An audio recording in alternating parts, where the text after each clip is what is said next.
the state shall not discriminate அப்படிங்கிற வார்த்தை மட்டும்தான். சரியா? சோ discriminate இதுதான் இங்க கீவேர்ட். டிஸ்கிரிமினேட்னா என்ன?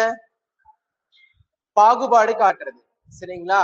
சோ ஆர்டிகல் 15 வந்து பார்த்தோம்னா நமக்கு அரசு வந்து யாரு மேலையும் எந்த ஒரு காரணத்துக்காகவும் பாகுபாடு காட்டக்கூடாது. அது எந்த மாதிரி காரணங்கள்னு பின்னாடி பார்க்கலாம். சரிங்களா?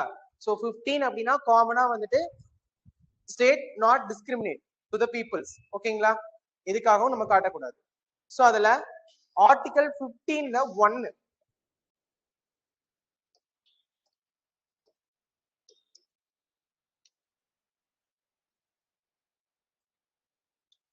ஆர்டிகல் 15ல 1 என்ன சொல்லுதுன்னு பார்த்தோம்னா நமக்கு religion, race, cost, sex, place, birth. ஓகேங்களா? சோ இந்த எந்த ஒரு காரணங்களை வச்சும் நம்ம வந்துட்டு டிஸ்கிரிமினேட் பண்ணக்கூடாது யாரையும் அப்படின்னு சொல்லி ஷார்ட்டா ஆர் ஸ்கொயர் சிஎஸ்பின்னு சொல்லுவோம். R square CSP. ஓகேங்களா? அப்படின்னு நோட் பண்ணிக்கோங்க.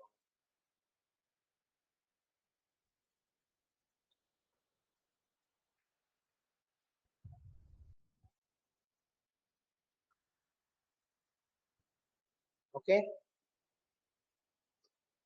நெக்ஸ்ட் ஆர்டிகல் 15ல 2.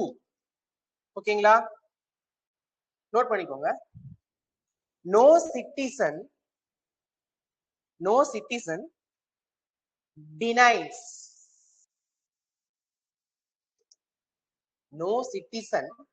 denies access to Tamil medium சொல்றேன், இல்லனாலும் இதை நோட் பண்ணிக்கோங்க. சரிங்களா? No citizen denies access to shops, hotels. ஓகேங்களா?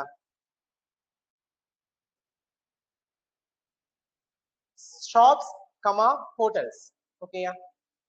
சோ இது எதுக்கானதுன்னு பார்த்தோம்னா நம்ம ஒரு பொதுவான உணவகங்கள், கடைகள், அங்காடிகள் அப்படின்னு நம்மளோட பொதுவா கஸ்டமர்ஸ் எல்லாம் போய் நம்ம நாடக்கூடிய ஒரு சமூகத்துல இருக்கக்கூடிய அடிப்படையான விஷயங்களை வந்துட்டு நாம டிஸ்கிரிமினேட் பண்ணி ஒதுக்க கூடாது.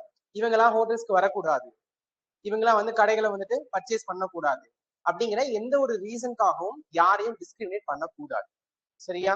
இதுதான் article 15. Okay,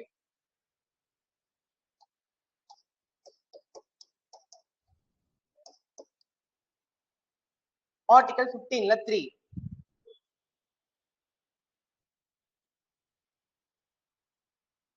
special provisions for women and children.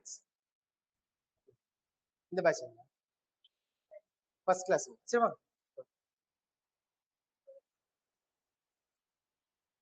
So article 15 பார்த்தோம்னா special provisions for women and childrens. சரிங்களா? பெண்களுக்கும் குழந்தைகளுக்கும் சிறப்பு சலுகைகள் வழங்கக்கூடியது. ஓகேயா? சோ இது பார்த்தோம்னா அப்படியே லிட்ரலி இந்த ஆர்டிகலுக்கு ஆப்போசிட்டா. ஏன்னா யாருக்கிட்டையும் டிஸ்கிரிமினேட் பண்ணக்கூடாதுன்னு சொல்லிட்டாங்க, எதையும் பாகுபாடு காட்டக்கூடாது. பட் இந்த இடத்துல என்ன வருது? பெண்களுக்கும் குழந்தைகளுக்கும் ஒரு பாகுபாடுங்கிறது வருது. சரிங்களா? சோ இதனாலதான் நம்ம ஃபியூச்சர்ஸ்ல ஒரு வார்த்தை சொல்லியிருப்போம். என்ன வார்த்தைனா சம் ஆர்டிகல்ஸ்லாம் ஸ்டாண்டர்ட் கிடையாது, எப்படினாலும் மாறும் அப்படின்னு. நெக்ஸ்ட் ஆர்டிகல் 15ல 4. ஆர்டிகல் 15ல 4 பார்த்தோம்னா social and educationally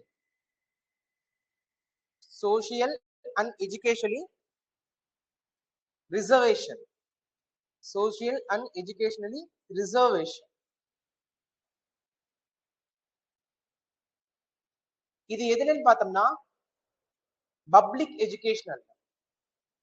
எஜுகேஷன்ல social and educationally reservation for BC, SC, ST. Okay, BC, SC, ST. So next இந்த இடத்துல ஒரு பாகுபாடு வருதா, அதாவது நமக்கு பிற்படுத்தப்பட்டோர், அதுக்கடுத்து பழங்குடியினர், அப்புறம்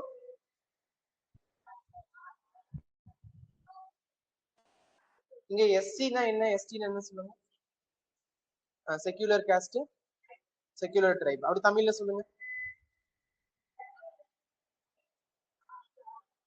ஆதி திராவிடரா? நீங்க எம்சி ராஜாவை தான் கூப்பிடுறீங்க. எம்சி ராஜா, அப்புறம் வந்துட்டு வேற யாரு, இன்னொருத்தர் வருவாரு, எனக்கு சொன்ன ஞாபகம் இல்லை. சரி, okay.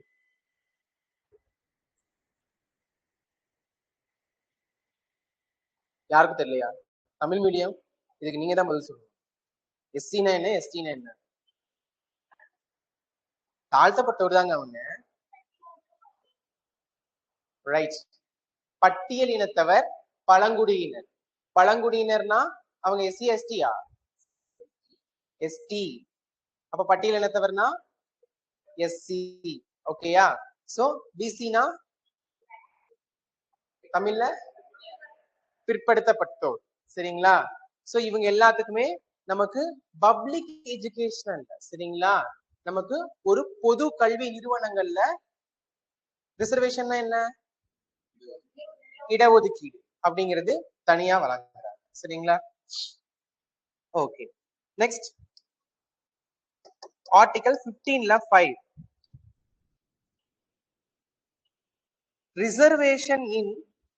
reservation in private educational institutions. Reservation in private educational institutions. So ஒரு தனியார் கல்வி நிறுவனங்கள்லயும் வந்துட்டு பார்த்தோம்னா நமக்கு இடஒதுக்கீட்டுடைய வேறுபாடுகள் காணப்படுது. ஓகே.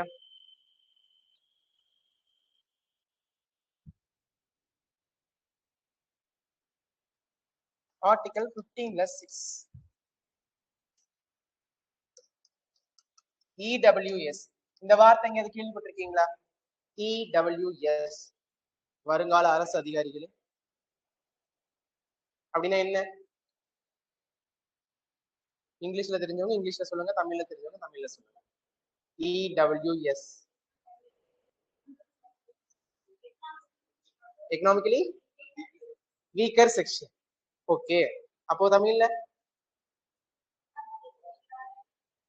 பொருளாதார பின்தங்கி. சரிங்களா? சோ இவங்களுக்கான ஆர்டிகல் இது. ஓகேயா? சோ இவங்களுக்கு ஒரு ரிசர்வேஷன் மாதிரி கொடுக்குறாங்க. சரிங்களா? இது எப்போ உருவாக்குறாங்கன்னு பார்த்தோம்னா 2019ல நமக்கு ஆர்டிகல் அமெண்ட்மெண்ட் 103 அமெண்ட்மெண்ட்ல நமக்கு உருவானதுதான் இந்த எக்கனாமிக்கல் வீக்கர் செக்ஷன். இத முதல்ல நமக்கு எந்த மாநிலத்துல நடைமுறைப்படுத்துறாங்கன்னு பார்த்தோம்னா இந்தியால குஜராத்ல. சரியா?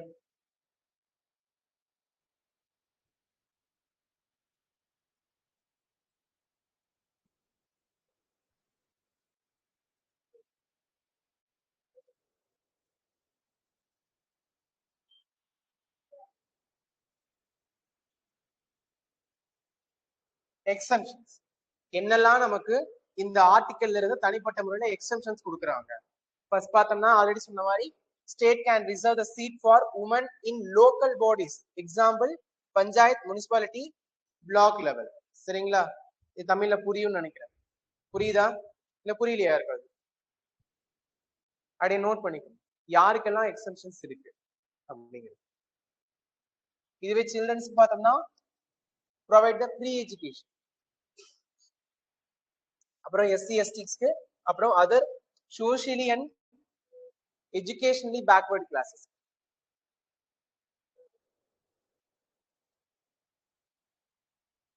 இவங்களுக்கெல்லாம் இந்த ஆர்டிகல்ல இருந்து விலக்கு அளிக்கப்பட்டிருக்கு. ஆனா நம்ம ஆர்டிகல்ல சொல்றது என்னன்னா யாருக்கும் பாகுபாடு காட்டக்கூடாது அப்படின்னு.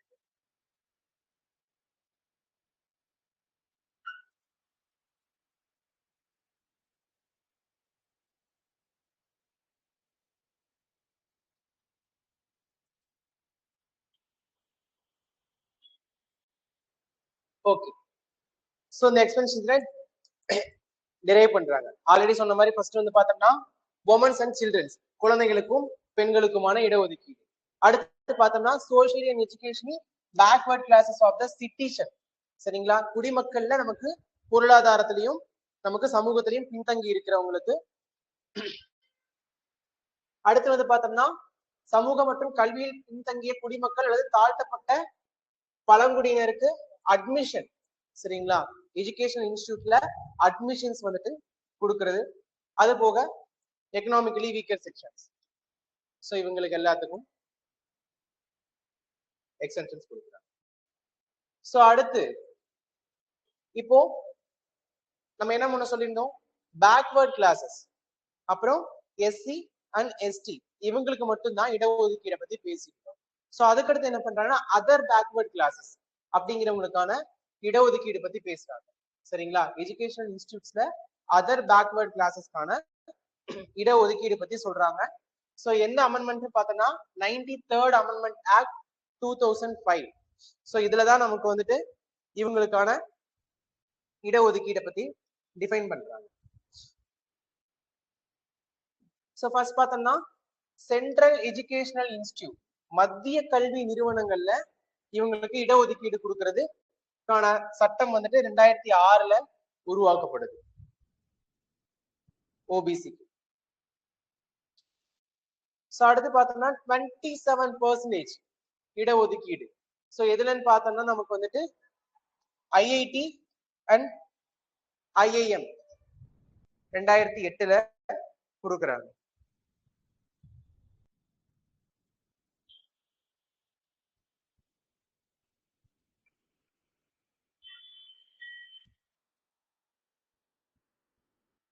சரி, இது ரிலேட்டடான ஒரு கொஸ்டின்ஸ். சரிங்களா, the commission for SC and ST, the commission for SC and ST has been renamed as National Commission for Scheduled Castes and Scheduled Tribes in the year. இந்த ஆண்டில் தாழ்த்தப்பட்ட சாதிகள் மற்றும் பழங்குடியினருக்கான ஆணையம் பட்டியல் பழங்குடியினருக்கான தேசிய ஆணையமாக மறுபெயரிடப்பட்டது. ஓகேயா, ஆப்ஷன்ஸ் 1987, 1985, 1984, 1990. 84, 85, 87, 90 இது வரும். தாழ்த்தப்பட்ட சாதிகள் மற்றும் பழங்குடியினர் அப்படின்னு சொல்லப்பட்ட அந்த ஆணையத்துடைய பெயர் வந்துட்டு பழங்குடி பட்டியல் மற்றும் பழங்குடியினருக்கான தேசிய ஆணையம் அப்படின்னு சொல்லி பெயர் மாற்றம் செய்யப்பட்டது. வழக்கம் போல பண்ண போறது ஒரு கெஸ் தான், ஆனா அதுக்கு ஒரு யோசனை ஒண்ணு பண்றீங்க பாருங்க. 90 எல்லாருமே காமனா 87. சரி,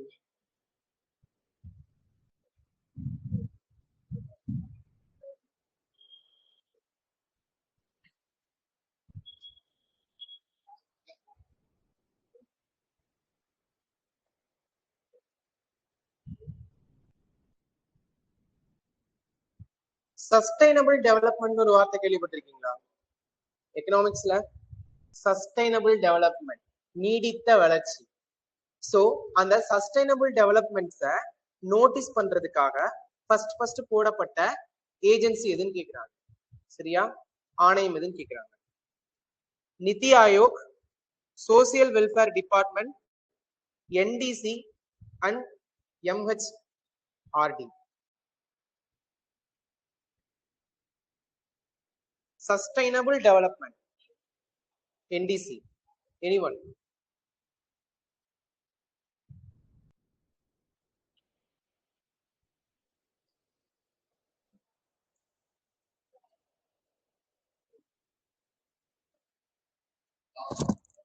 MH, நிதி ஆயோக். சஸ்டைனபிள் டெவலப்மெண்ட்ஸ் பத்தி நமக்கு ஃபர்ஸ்ட் போடப்பட்ட ஏஜென்சி எதுன்னு கேட்டோம்னா நிதி ஆயோக். ஓகே, சோ இந்த மாதிரி நமக்கு வந்து ரிசர்வேஷன் கொடுக்கலாம் அப்படிங்கிறப்போ அதர் பேக்வர்ட் கிளாஸஸ் சொல்லி அவங்களுக்குமான ரிசர்வேஷன்ஸை கொடுக்குறோம் நாம. அது எப்படின்னு பார்த்தோம்னா சென்ட்ரல் எஜுகேஷன் இன்ஸ்டிடியூட்லயும் கொடுக்குறோம், நமக்கு வந்துட்டு ஐஐடிஸ் ஐஎம்எஸ்லயும் கொடுக்குறோம். ஸோ இப்போ இது எல்லாத்துக்குமே பொதுவா பொருந்துமா இது சட்டப்படி செட் ஆகாதுன்னு சொல்லி 2088 நமக்கு என்ன நிறைய கேசஸ் வருது சரிங்களா, சுப்ரீம் கோர்ட்ஸ்க்கு கேசஸ் எல்லாம் போகுது. ஸோ அந்த கேசஸ் போறப்போ அவங்க டிரைவ் பண்ணி பார்த்துட்டு ரைட் தான், இந்த மாதிரி ஒரு ரிசர்வேஷன் கொடுத்தோம் அப்படின்னா அது நமக்கு ஆர்டிகல் 15க்கு எதிராக இருக்கு அப்படின்னு சொல்லி சொல்றாங்க. ஸோ அப்போ இருந்தாலும் அவங்களை யார் கவனிக்கிறது? பிசி கொடுக்குறீங்க, எஸ்சி கொடுக்குறீங்க, எஸ்டி கொடுக்குறீங்க, அப்போ ஓபிசி யார் கவனிக்கிறது அப்படிங்கிறப்போ அந்த இடத்துல ஒரு செக் வைக்கிறாங்க. என்னன்னு பார்த்தோம்னா கிரீமி லேயர்ஸ் அப்படிங்கிற ஒரு வார்த்தையை கொண்டு வர, கிரீமி லேயர்ஸ். ஸோ இந்த கிரீமி லேயர்ஸ்ல இல்லாதவங்களுக்கு மட்டும்தான் அந்த ரிசர்வேஷன் ஓபிசி பர்சன்ஸ் சரிங்களா. ஸோ அப்படிங்கிறப்போ யாரெல்லாம் கிரீமி லேயர்ஸா இருப்பாங்க அப்படின்னு பார்த்தோம்னா president, vice president, judges of SC and HCs அப்படின்னா supreme court and high court சரிங்களா. அடுத்து chairman and member of the UPSC and SPSC, CEC, CAG. So இது எல்லாத்துலயுமே நமக்கு வந்துட்டு ஒரு உறுப்பினரா இருக்காங்க, இல்ல ஒரு தலைவர் பதவி வைக்கிறாங்க அப்படின்னா அவங்களுக்கும் அவங்க குழந்தைகளுக்கும் கிடையாது ஓபிசில ரிசர்வேஷன். அந்த 27% வந்து வராது.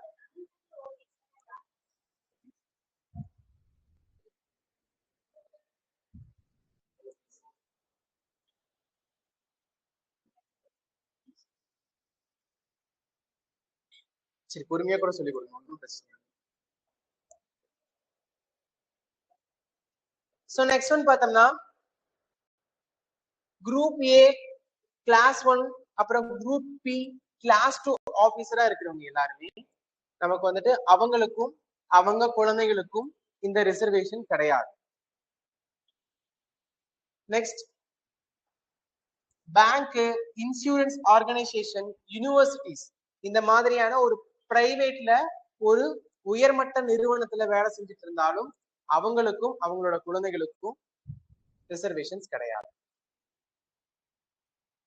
இதுல யாரெல்லாம் இருக்கீங்கன்னு பார்த்துட்டு உஷாராயிக்கணும் சரியா, யாருக்கெல்லாம் ரிசர்வேஷன் இருக்கு இல்லைன்னு பார்த்து. எப்படி பாதிக்கு பாதி பேர் இந்த கேட்டகரியில வந்துருவீங்களே, இல்ல ஒருவேளை உங்க குழந்தைங்களுக்கு இது ரிசர்வேஷன் பண்ணாத அளவுக்கு வந்துருவீங்களா நீங்க? ஓபிசி ரிசர்வேஷன் கிடையாது ஃபார் மை சைல்ட் அப்படின்னு.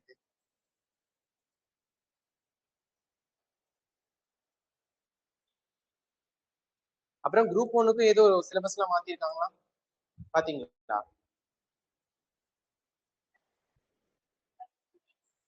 அப்ப படிச்சதே தானா? அப்ப என்னதான் பண்ணாங்க? பூவை புஷ் பண்ண பேர் மாத்தி கொடுத்துருக்காங்களா?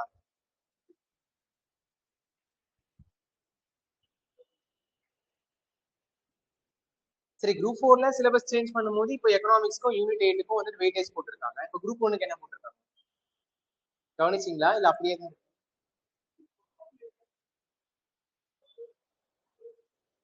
போதும் அப்படின்னா எக்கனாமிக்ஸ்க்கு 50 கொஸ்டின். எக்கனாமிக்ஸ் மட்டுமா? எக்கனாமிக்ஸ் மட்டும் 50 கொஸ்டின்ஸ். கவனமா படிக்கணும் சிலபஸ் சரியா.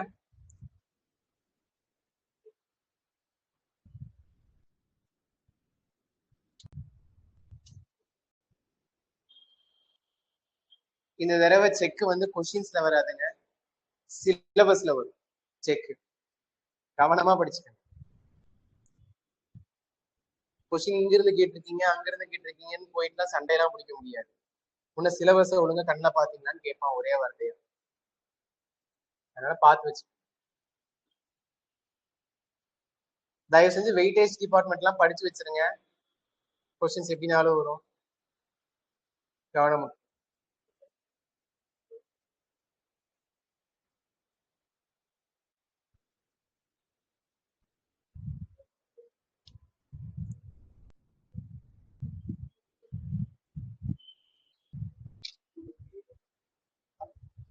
மேக்சிமம் நம்பர் ஆஃப் எமிகிரன்ஸ் புலம்பெயர்ந்தோர் பட்டியல்ல முன்னிலை வகிக்கும் மாவட்டம் எது? எமிகிரன்ஸ் சரிங்களா. ராமநாதபுரம், கோயம்புத்தூர், சென்னை, வேலூர்.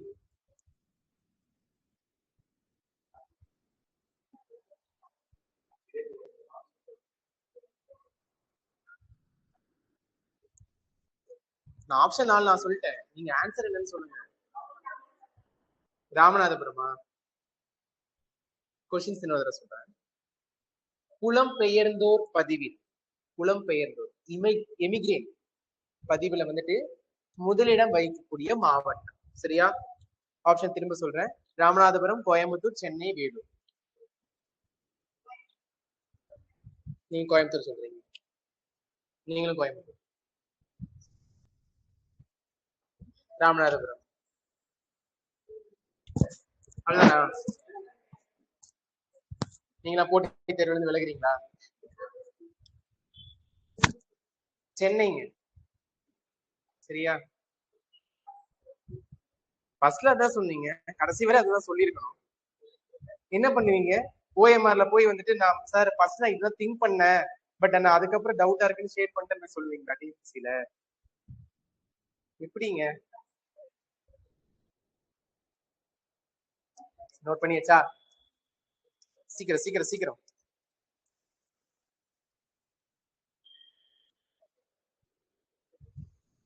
ஆதிச்சநல்லூர்ல தாளிகள் இருக்கும்ல, முதுமக்கள் தாளிகள், அது புதைச்சதை வந்து ஃபர்ஸ்ட் கண்டுபிடிச்சது யாருன்னு. சரிங்களா?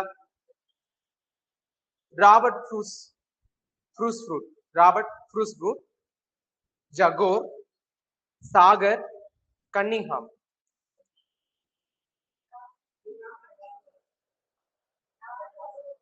Robert fruit.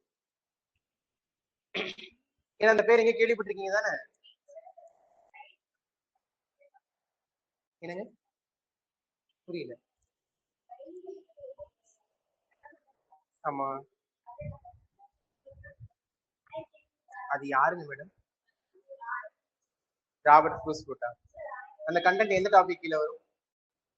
ஆக்சுவலி நீங்க சொன்னீங்களா அந்த ஃபர்ஸ்ட் ரயில்வே ட்ராக் போடுறாங்க, அது எந்த கண்டென்ட், எந்த டாபிக் கீழ வரும்?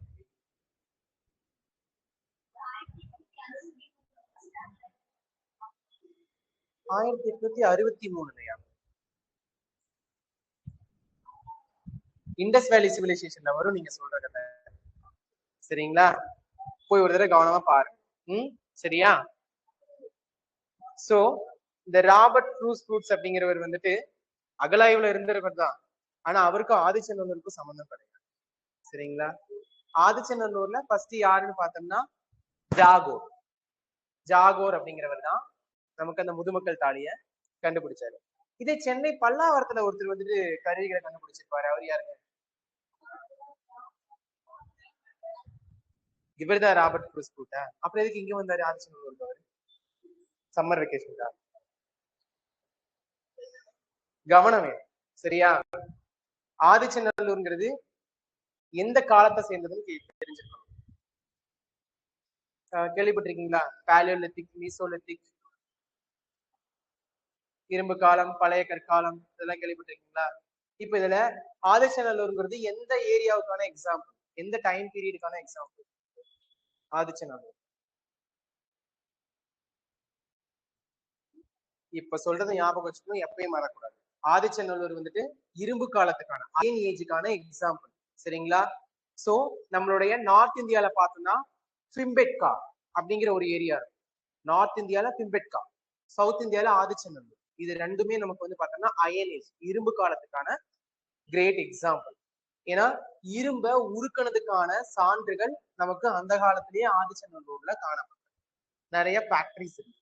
சரியா? இதெல்லாம் வந்து 9th சோசியல் சயின்ஸ்ல பாத்தீங்கன்னா ஒரு லெசன் இருக்கு, இதுக்குன்னே இருக்கு. அதை படிச்சு பாருங்க. அது படிச்சீங்கன்னா நீங்க வந்து யூனிட் 8 படிச்ச மாதிரி கொஞ்சம்.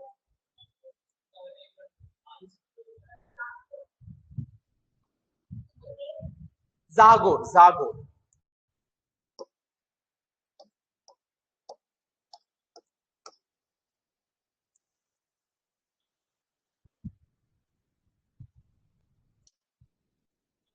Can I change? இன்னும் எழுதி முடிக்கலையா?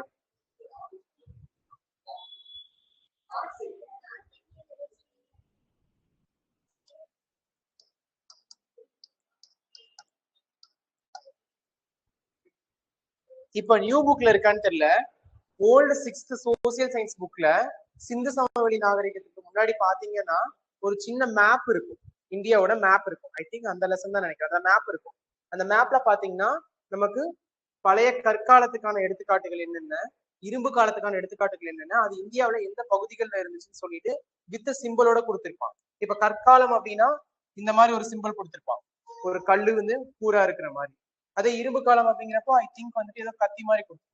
அதெல்லாம் பாத்தீங்கன்னா அந்த சிம்பிள் போட்ட ஏரியா வந்து அந்த மேப்ல எங்க இருக்கோ அது வந்து அந்த காலத்துக்கான எக்ஸாம்பிள். சரிங்களா? சோ நமக்கு பிம்பெட்காவும் ஆதிச்சநல்லூர், பிம்பெட்கானா வட இந்தியா, இதே ஆதிச்சநல்லூர்னா தென்னிந்தியா. இது இரும்பு காலத்துக்கான எடுத்துக்காட்டு. சரியா? பார்த்து வச்சுக்கோங்க. ஓகே, சோ நெக்ஸ்ட் பார்த்தோம் அப்படின்னா ஆல்ரெடி நம்ம சொல்லிட்டோம் என்னென்னு சொல்லிட்டோம்னா ஜட்ஜஸ்க்கு, அப்புறம் பிரைவேட் செக்டார்ல ஒரு பெரிய பதவி வைக்கிறவங்க, அதுக்கு போக வந்துட்டு குரூப் 1 குரூப் 2 சர்வீஸ், இந்த கிளாஸ் 1 கிளாஸ் 2 சர்வீஸ் இதுல இருக்கிறவங்களுக்குலாம் கிடையாது. அது போக ஆர்மி ராணுவத்துறையில கர்னல் பதவி வகிக்கிறவங்களுக்கும் அந்த சலுகை கிடையாது. அடுத்து டாக்டர், லாயர், என்ஜினியர், ஆர்டிஸ்ட், அப்புறம் ஆத்தர்ஸ், இவங்களுடைய குழந்தைங்களுக்கும் இந்த ஓபிசி கிடையாது. சரியா? அது போக உங்க அப்பாவோ தாத்தாவோ ட்ரேட்லயோ பிசினஸ்லயோ நல்லா பெரிய ஆளா இருக்காரு அப்படின்னா உங்களுக்கும் கிடையாது.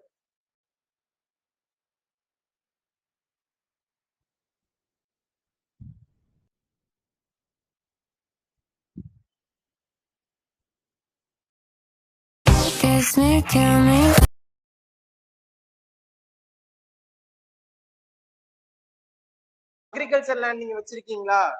சோ அப்படி வச்சிருந்தீங்கன்னா ஒரு குறிப்பிட்ட லெவலுக்கு மேல நீங்க வந்துட்டு லேண்ட் வச்சிருக்க பட்சத்துக்கு உங்களுக்கு அதுக்கும் கிடையாது. திடீர்னு நீங்க வந்து கோயம்புத்தூர்ல வந்துட்டு காந்திபுரம் ரோடு மேலேயே ஒரு லேண்ட் வச்சிருக்கீங்க அப்படின்னா நீங்களாம் பெரிய கை. சோ உங்களுக்கு ஓபிசியில கிடையாது ரிசர்வேஷன். சரியா? இதே தஞ்சாவூர் பக்கம் காவிரி ஓரமா ஒரு 8000 ஏக்கர் நிலம் இருக்கு அப்படின்னா கிடையாது. நீங்க அதுலயே வந்துட்டு சமைச்சு சாப்பிட்டுக்க வேண்டியதான், ரிசர்வேஷன் தான் தரமாட்டாங்க.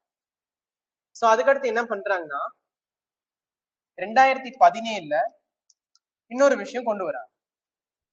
சோ ஒருத்தருடைய ஆனுவல் இன்கம் பார்த்தோம் அப்படின்னா நமக்கு 8 லட்சத்துக்கு மேல இருக்கு அப்படின்னா, சோ இது எப்படின்னு தெரியும்னா சேலரி, ஒருத்தருடைய பேர்ல சேலரி அப்படின்னு சொல்லி 8 lakhs கிரெடிட் ஆச்சுன்னா உங்களுக்கு ஓபிசி ரிசர்வேஷன் இருக்கு. சேலரி அப்படின்னு கிரெடிட் ஆச்சுன்னா. பட் இன்கம் வேற, சேலரி வேற. You know the difference? Income வேற, சேலரி வேற. ஏதாவது ஒரு எக்ஸாம்பிள் சொல்லுங்க.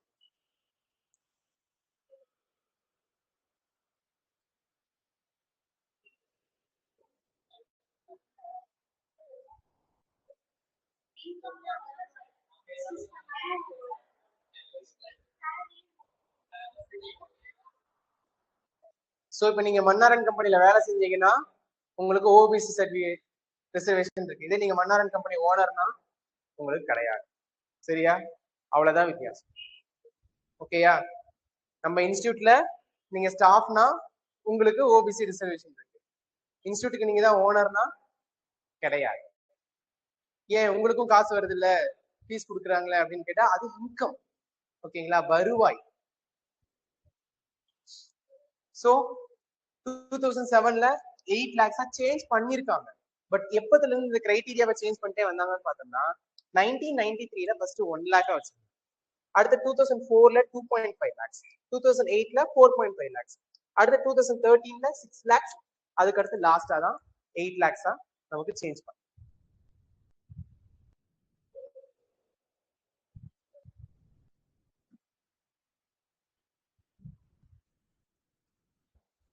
சரியா? தெரிஞ்சா இந்தாண்டு இருக்கிறவங்க ஆன்சர் பண்ணுங்க. Okay. Which kings are prized and sung in பதிற்று பத்து? பதிற்று பத்தில் சிறப்பிக்கப்படும் மன்னர்கள் யார்? சேரர்கள், சோழர்கள், பாண்டியர்கள், பல்லவர்கள். சேரர்களா? எனிஒன் வேற ஏதாவது ஆப்ஷன் இருக்கா? பதிற்று பத்து இந்த நூல் எங்க கேள்விப்பட்டிருக்கீங்களா? கேள்விப்பட்டிருக்கீங்களா? பதிற்று பத்து எந்த தொகுப்புக்கு கீழே வரக்கூடிய ஒரு நூல்? 8 தொகை 10 பாட்டு கீழே வருதா? 10 பாட்டுக்கு கீழே வருது. சரி, ஓகே, பரவாயில்ல, இந்த அளவுக்கு தெரிஞ்சிருக்கிறது ரொம்ப சந்தோஷம். சரியா? சரி, ஓகே. இதுல யாரு இந்த அரசர்கள் கீழே வராங்க? அவங்க வந்து சேரர்கள்னு சொல்லியிருக்காங்க. வேற யாராவது? மொத்தமே நமக்கு ஃபெமிலியர் தெரிஞ்சது 3 பேர் தான். ஃபர்ஸ்ட் சேர, சோழ, பாண்டியர். அதுல ஒருத்தர் ஆப்ஷன் டிக் பண்ணிட்டாங்க. வேற? சரி, யோர் ஆப்ஷன்ஸ் இஸ் ரைட். சேரர்கள் தான். 10 சேரர்கள். இதெல்லாம் உட்கார்ந்து தமிழ்லன்னு படிக்கிறப்ப மனப்பாடம் ஆகாதுங்க. இந்த மாதிரி செவிவழி செய்தியா இன்பிட்வீன்ல கேட்கும் போது நோட் பண்ணி வச்சுக்கோங்க, இல்ல மைண்ட்ல ரிஜிஸ்டர் பண்ணி வச்சுக்கோங்க. 10 சேரர்கள் மட்டும்தான்.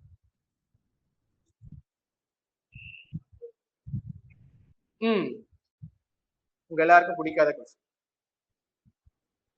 ஆதியும் அந்தமும் இல்லா அரும்பெரும் அப்படிங்கிற பாடலடி இடம்பெற்ற நூல் எதுன்னு கேட்கிறாங்க. யூனிட் 8. ஓகே, ஆதியும் அந்தமும் இல்லா அரும்பெரும் அப்படின்னு ஆரம்பிக்கக்கூடிய. ஓகேயா? திருவெம்பாவை, திருப்பாவை, தைப்பாவை, மேற் சொன்ன எவையும் அல்ல.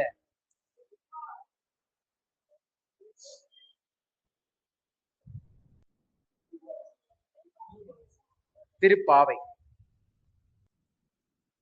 சரி, வேற யாராவது?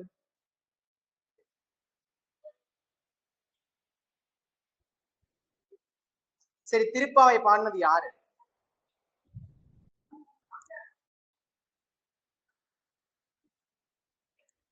பட் பரவாயில்ல, தைரியமா ஆன்சர் பண்றது ரொம்ப அப்ரிஷியேட் பண்ணக்கூடிய ஒரு விஷயம். சரிங்களா? சோ திருப்பாவை, அதுவும் எஸ்பெஷலி இந்த மார்கழி மாதத்துக்காக வந்துட்டு தொடங்கப்பட்ட ஒரு பாடல். ஓகேங்களா? பாடியது ஆண்டாள். யார நினைச்சு? லார்ட் விஷ்ணு. ஓகேயா? விஷ்ணுக்காக பாடப்பட்டது. அப்ப திருவெம்பாவை மாணிக்க வாசகர். சரி, யாருக்காக பாடியிருப்பாரு? சிவனுக்காக பாடியிருப்பாரு. சரிங்களா? சோ ஒரு வார்த்தை, ஆதியும் அந்தமும் இல்லாத அப்படிங்கிறாங்க. சரிங்களா? ஆதியும் அந்தமும் இல்லாதன்னு எந்த கடவுளை சொல்லுவாங்கன்னா சிவனை தான் சொல்லுவாங்க. சரிங்களா? அதனாலதான் ஒரு மைத் ஸ்டோரி, அதாவது நம்ம திருக்கார்த்திகை தீபம் கொண்டாடுறோம்ல, அதுக்கு ரீசன் அதுதான். அந்த டைம் ஆஃப் பீரியட்ல வந்துட்டு நமக்கு சிவன் வந்துட்டு ஜோதி வடிவுல காட்சி தந்ததுனால அதுல டாப் எது, பாட்டம் எது, இது நம்மளால ஐடென்டிஃபை பண்ண முடியல அப்படின்னா அந்த டேவை செலிப்ரேட் பண்றாங்க அப்படின்னு சொல்லி சொல்லுவாங்க. அதனாலதான் திருவண்ணாமலையில அந்த எஜ்ல அந்த தீபம். சோ ஆதியும் அந்தமும் இல்லாத கடவுள் யாருன்னா சிவபெருமான். சிவபெருமானை புகழ்ந்து பாடப்பட்ட மாணிக்க வாசகரால் எழுதப்பட்ட நூல் எதுன்னு கேட்டோம்னா திருவெம்பாவை. ஓகேவா? திருப்பாவை வந்து ஆண்டாள் இயற்று. இந்த 2 நூலையும் இப்போ பிரசன்ட்ல மன்னராட்சி நடக்கக்கூடிய ஒரு நாட்டுல அந்த மன்னருக்கு முடிசூடும் பொழுது இந்த 2 பாட்டை பாடிதான் அவருக்கு முடிசூடுவாங்க. எந்த நாடுன்னு தெரியுமா? Super, Thailand. இப்பவும் பிரசன்ட்ல தாய்லாந்துல மன்னராட்சி தான் நடக்குது. ஓகேங்களா? அந்த மன்னராட்சியில ஒரு புதிய மன்னர் அறிவிக்கும் பொழுது திருப்பாவையும் திருவெம்பாவையும் பாடிதான் அவருக்கு முடிசூடுறாங்க. நம்ம நாட்டுடைய, நம்ம மண்ணுடைய புகழ்பெற்ற பாடல். ஓகே, சோ 103வது சட்ட திருத்தம். ஓகேங்களா? எக்கனாமிக்கல் வீக்கர் செக்ஷனுக்காக போடப்பட்ட சட்ட திருத்தம். கல்வி நிறுவனங்கள்ல நமக்கு 10% இடஒதுக்கீடு வழங்குறதுக்காக. சோ இதுக்கான எலிஜிபிலிட்டி யாருக்கெல்லாம் அந்த எக்கனாமிக்கல் வீக்கர் செக்ஷன்ஸ்க்கான எலிஜிபிலிட்டி கொடுக்கலான்னு பார்த்தோம்னா, ஆண்டு வருமானம் வந்துட்டு 10 லட்சம், சரி 8 லட்சத்துக்கு கீழே இருக்கணும். ஓகே, ஆனுவல் இன்கம் வந்துட்டு 8 லட்சத்துக்கு கீழே இருக்கணும். ஓகேங்களா? நீங்க 5 ஏக்கர் கீழே தான் லேண்ட் வச்சிருக்கணும். 5 ஏக்கருக்கு கீழே தான் லேண்ட் வச்சிருக்கணும். வெறும் 1000 சதுர அடியில தான் நீங்க வீடு வச்சிருக்கணும். அதுக்கு மேல இருக்கக்கூடாது. அதுக்கு மேல 1 அடி இருந்தாலும் அவுட். சோ அதுக்கு அடுத்து உங்களுக்கு, அதாவது வந்துட்டு ஒரு முனிசிபாலிட்டியில, ஒரு நோட்டிஃபைடு முனிசிபாலிட்டி அறிவிக்கப்பட்ட ஒரு நகராட்சியில வந்து பார்த்தோம்னா உங்களுக்கு வெறும் 100 ஸ்கொயர் சதுர மீட்டர்ல தான் நமக்கு வந்துட்டு குடியிருப்புங்கிறது இருக்கணும். அதை தவிர்த்து மற்ற பகுதிகளில் நீங்க இருக்கீங்கன்னா ஒரு 200 ஸ்கொயர் மீட்டர் பரப்பளவுல வீடு இருந்தா ஓகே.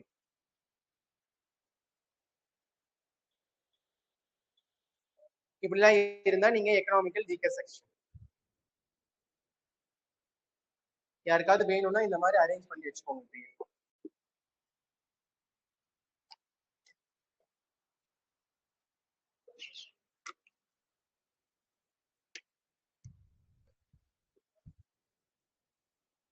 இது அப்படியே நேரா ரிசர்வேஷன்ங்கிற டாபிக்ல யூனிட் 9ல வரும். சரியா? இப்பவே எந்த அளவுக்கு ஸ்டோர் பண்ணிக்கிறீங்களோ அது உங்களுக்கு பெட்டர்.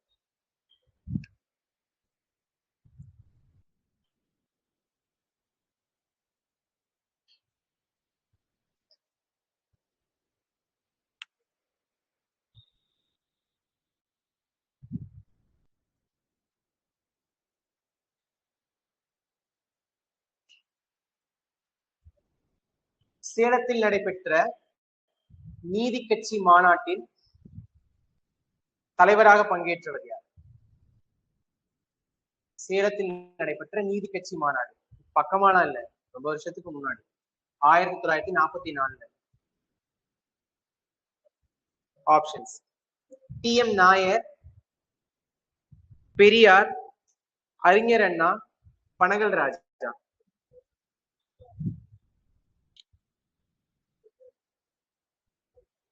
1944ல சேலத்துல நடைபெற்ற நீதி கட்சி மாநாடு. வார்த்தை கவனிக்க, நீதி கட்சி மாநாட்டுல தலைவரா பங்கேற்றவர் யார்? டி.எம். நாயர், பெரியார், அறிஞர் அண்ணா, பனகல் ராஜா.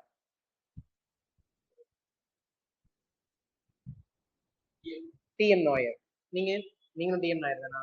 வேற எனி ஒன் ஆப்ஷன் போட்டு விடுங்க. ஒருத்தர் பெரியார் சொன்னாங்க, ஒருத்தர் டி.எம். நாயர் சொன்னாங்க. பனகல் ராஜாவுக்கும் நீதி கட்சிக்கும் சம்பந்தம் இல்லையா? பனகல் ராஜா நீதி கட்சியோட ஒரு முதலமைச்சரா இருந்திருக்காரு. சரி, ஓகே. ஆன்சர் பெரியார். சரியா? 1944ல என்ன நடக்கும்னா, அதுக்கு முன்னாடி நீதி கட்சியோட தலைவரா இருந்திருப்பாரு. சரிங்களா? இன்பிட்வீன்ல அவர் வந்துட்டு ஃபர்ஸ்ட் காங்கிரஸ்ல இருந்து வெளியே வந்தானே சுயராஜ்ய கட்சின்னு சொல்லி ஆரம்பிச்சிருக்காரு. கரெக்டா? பெரியார் ஆரம்பிச்சது என்ன கட்சி?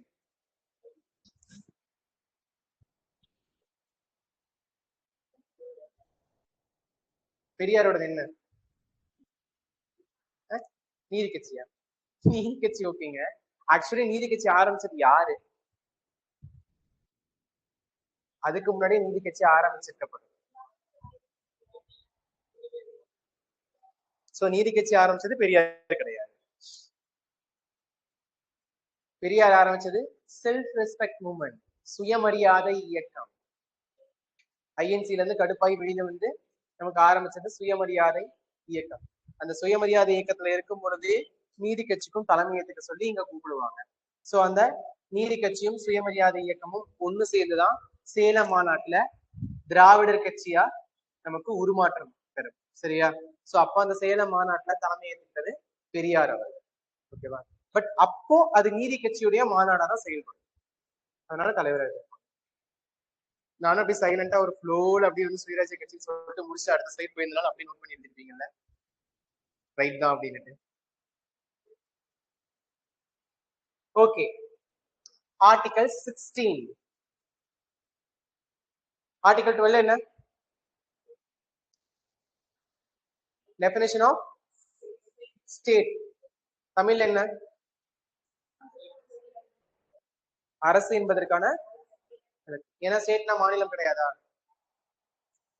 அரசா? ஸ்டேட்னா அரசா? இங்க கூகுள்ல போடுங்க, டிரான்ஸ்லேஷன்ல போட்டு சொல்லுங்க. State right. அதாவது ஆர்டிகல் 12 பொறுத்தவரை ஸ்டேட் அப்படிங்கிற வார்த்தைக்கான அர்த்தம் என்னன்னு பார்த்தோம்னா நமக்கு அரசு. இதே ஒரு இடத்துல டெரிட்டரின்னு ஒரு வார்த்தை பார்த்தோம். இப்ப நம்ம டெரிட்டரின்னு என்ன சொல்லுவோம்?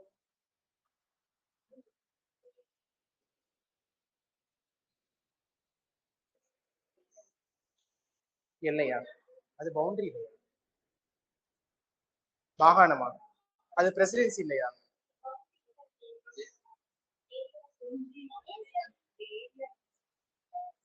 எத்தனை டைப் ஆஃப் டெரிட்டரிஸ் இருக்கு? டிஃபைன் பண்ணி சொன்னேன். டெரிட்டரிஸ். யாரெல்லாம் வந்து பார்ட் 1 கிளாஸ் அட்டெண்ட் எல்லாமே பண்ணீங்க தானே? கொஞ்சம் சிரமப்படாத திருப்பி பார்க்கலாம். டெரிட்டரினா எத்தனை டைப் ஆஃப் டெரிட்டரி சொன்னாங்க?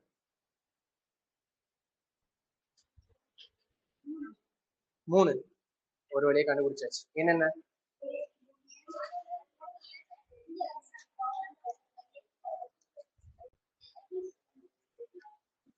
யூனியன் லெவல்ல, ஸ்டேட் லெவல்ல ஒரு கவர்மெண்டால கேட்ச்மெண்ட் ஆகக்கூடிய பகுதிகள். சரிங்களா? இது எல்லாமே. ஸோ அப்போ டெரிட்டரி அப்படிங்கிறதுன்னு பார்த்தோம்னா இந்த 3 விதமான வார்த்தைகளும் அதுக்குள்ள அடங்கும். அதே மாதிரி ஸ்டேட் அப்படின்னு பாக்குறப்போ ஆர்டிகல் 12 பொறுத்தவரை அது அரசு அப்படிங்கிற வார்த்தையை குறிக்கும். சரிங்களா? இதெல்லாம் தனியா ஸ்டேட்மெண்ட்ல கேட்கக்கூடிய கேள்விகள். ஸோ அதனால இதுக்கான விளக்கங்களை தனியா தெரிஞ்சு வச்சுக்கோங்க. ஓகே, ஆர்டிகல் 13 என்ன?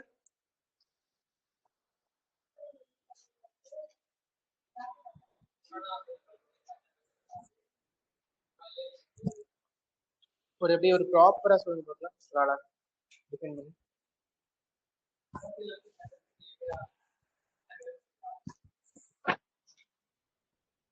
இன்னும் தேடிட்டு இருக்கீங்களா?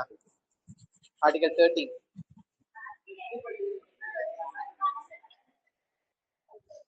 அடிப்படை உரிமைக்கு எதிரான எந்த ஒரு சட்டங்களும் செல்லாது அப்படின்னு சொல்றது ஆர்டிகல் 13. ஓகே, ஆர்டிகல் 14 அவ்வளவுதானா? அதுவும் வரணும். சரிங்களா? சட்டத்தின் முன் அனைவரும் சமம். Equal rights and equal protection of law. சரியா? சரி, ஓகே. ஆர்டிகல் 15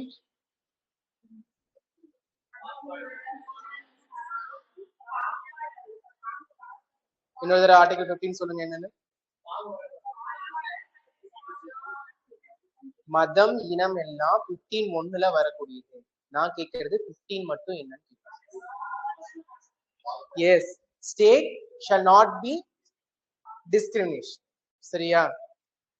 எதுக்கு திரும்ப திரும்ப கேட்கிறேன்னா எப்படி கேட்கிறான் அப்படிங்கிறது முக்கியம். அவன் என்ன தீம்ல கேட்கிறான்? இப்ப நீங்க சொன்ன மாதிரி வந்துட்டு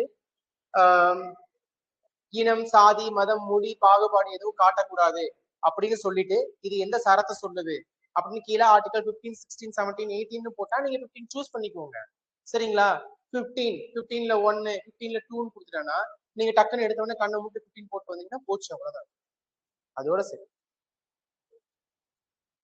okay, article 16 equality of opportunity in public employment. பொது வேலை வாய்ப்பில் அனைவருக்கும் சமத்துவ உரிமைகள்.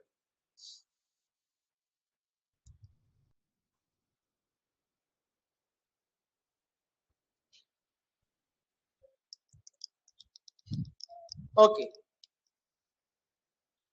இதுல ஆர்டிகல் 16ல 1 என்னன்னு பார்த்தோம்னா நமக்கு ஈக்குவல் ஆப்பர்ச்சுனிட்டி. சரியா? ஈக்குவல் ஆப்பர்ச்சுனிட்டி எதுல அப்படின்னு பார்த்தோம்னா ஈக்குவல் ஆப்பர்ச்சுனிட்டி அப்பாயின்மெண்ட்லயும் சரி, எம்ப்ளாய்மெண்ட்லயும் சரி. சரிங்களா? Employment and appointment. புரியுதா தமிழ்ல என்னன்னு?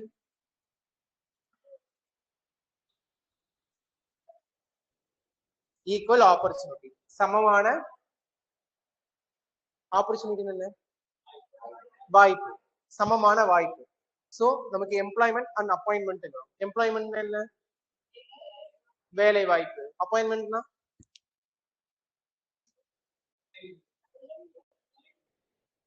பதவி நியமனம். சரியா? அப்பாயின்மெண்ட்னா நியமனம், எம்ப்ளாய்மெண்ட்னா வேலை வாய்ப்பு. சோ இது ரெண்டுலயுமே வந்துட்டு சமமான வாய்ப்புகள் எல்லாருக்கும் கிடைக்கணும் அப்படிங்கிறது. ஓகே, ஆர்டிகல் 16ல 2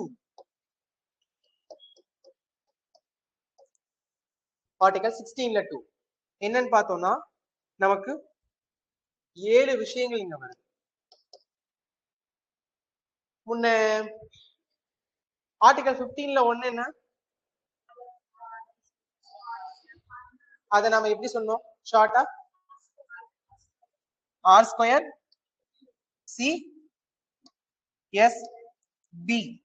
ஆர் ஸ்கொயர் சிஎஸ்பியா, கரெக்டா? சோ இந்த ஆர் ஸ்கொயர் சிஎஸ்பியோட சேர்த்து பிளஸ் ரெசிடென்ட் வசிப்பிடம், இதுலயும் நமக்கு வந்துட்டு சம வாய்ப்புகள் வழங்கணும் எல்லாத்துலயும். இப்ப நம்ம அதுல டிஸ்கிரிமினேட் பண்ணக்கூடாது, பாகுபாடு காட்டக்கூடாதுன்னு நம்ம சொல்லிருக்கோம். இதுல அதை பேஸ் பண்ணி எல்லாருக்கும் சமமான வாய்ப்பு கொடுங்க. இவன் இந்த ஜாதின்னு சொல்லி வாய்ப்பு கொடுக்காம விட்டுறாதீங்க, இந்த மதம்னு சொல்லி வாய்ப்பு கொடுக்காம விட்டுறாதீங்க, அதே மாதிரி இந்த இடத்துல வசிக்கிறான்னு சொல்லி வாய்ப்பு கொடுக்காம விட்டுறாதீங்க. எல்லாத்துலயுமே வந்துட்டு ஈக்குவல் ரைட்ஸ்.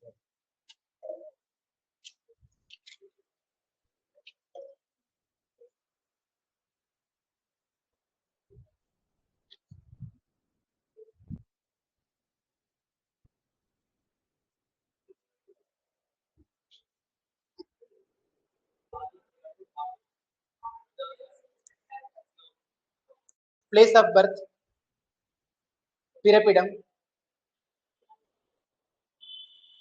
அப்புறம் வசிக்கிற இடம். இவங்க வசிக்கிற இடத்தையும் சேர்த்துக்கணும், சரியா?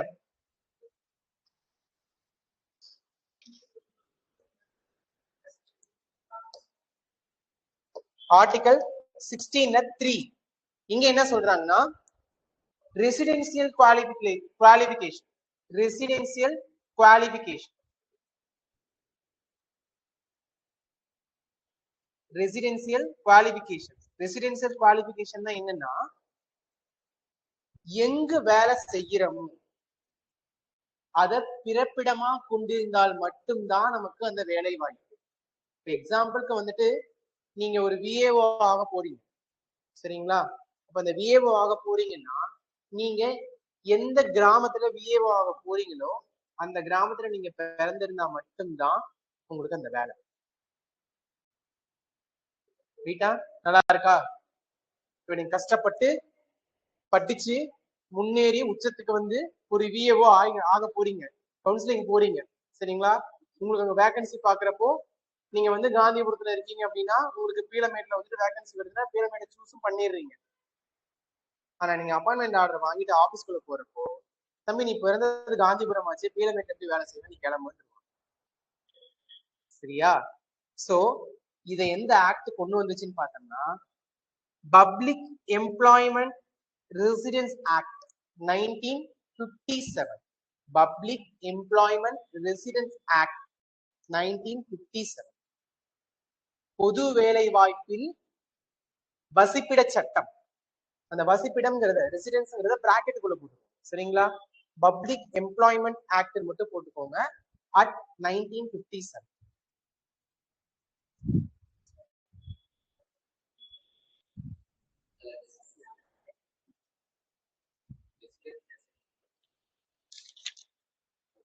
சரி, அது ஒரு நிமிஷம் இருக்கட்டும், நம்ம லாஸ்டா பார்த்து சொல்றோம், சரியா?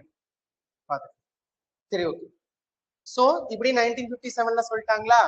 அதுக்கு அடுத்து அது எக்ஸ்பிரி ஆகுது, அந்த ஆக்ட் எக்ஸ்பிரி ஆகிட்டு 1974ல அந்த ஆக்ட்ல ஒரு எக்ஸம்ஷன்ஸ் கொண்டு வராங்க, சரிங்களா? என்ன எக்ஸம்ஷன்ஸ் பார்த்தோம்னா, ஆந்திராவுக்கும் தெலுங்கானாவிற்கும் தவிர, இப்போ ஆந்திராவிலும் தெலுங்கானாவிலும் பிறந்திருந்தால் நீங்க அங்கேயே வேலை செய்யலாம். அதை தவிர மற்ற ஸ்டேட்ஸ் எல்லாம் நீ எங்கேயோ பிறந்துக்கோ எங்கேயோ வேலை செஞ்சு அப்படின்னு சொல்லி மாத்திட்டாங்க, சரியா? அப்போ நீங்களா 1957ல வேலை வாங்கியிருந்தீங்கன்னா உங்களுக்கு தெரிஞ்சிருக்கும் கிடைச்ச வேலை கைக்கு சொந்தமா சொந்தம் இல்லையா.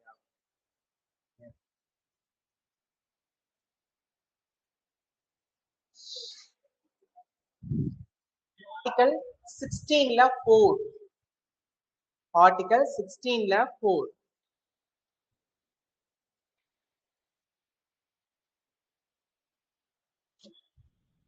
16ல 4 என்ன சொல்லுதுன்னு பார்த்தோம்னா, public employment reservation, public employment reservation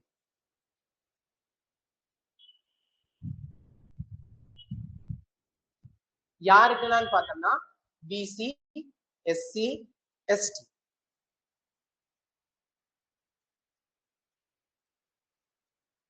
நீங்க இதுக்கு முன்னாடி படிச்சிருக்கீங்களா சார்? இதான் ஃபர்ஸ்ட் டைம்ங்களா? கிளாஸஸும் இப்பதான் ஃபர்ஸ்ட் டைம் அட்டெண்ட். சரி, ஃபர்ஸ்ட் கொஞ்சம் அப்படிதான் இருக்கும். எல்லாரும் ஒரு ஃப்ளோல போயிட்டு இருக்காங்க, நம்ம மட்டும் தனியா இருக்கிற மாதிரி. அப்புறம் இவங்களோட சேர்ந்துருங்க, வேற லெவல்ல வந்துருங்க. எல்லாருமே எஜுகேட்டட் அண்ட் இன்டெலிஜென்ஸ். இங்க உட்கார்ந்துட்டு இருக்கவங்க மட்டும்தான் நெக்ஸ்ட் கவுன்சிலிங் அப்படியே நேரம் லைனா இதே லைன்ல உட்கார்ந்துருப்பாங்க அங்க பேர் வாங்கிட்டு. ஆனா அங்க போய் இப்படிலாம் பேசிட்டு இருக்காருங்க, நான் இதை சூஸ் பண்ணவா, நான் இதை சூஸ் பண்ணவா அப்படின்னு. அவங்கவுங்களுக்கு என்னென்ன பிடிச்சிட்டு அதை சூஸ் பண்ணிட்டு வந்துருக்கு.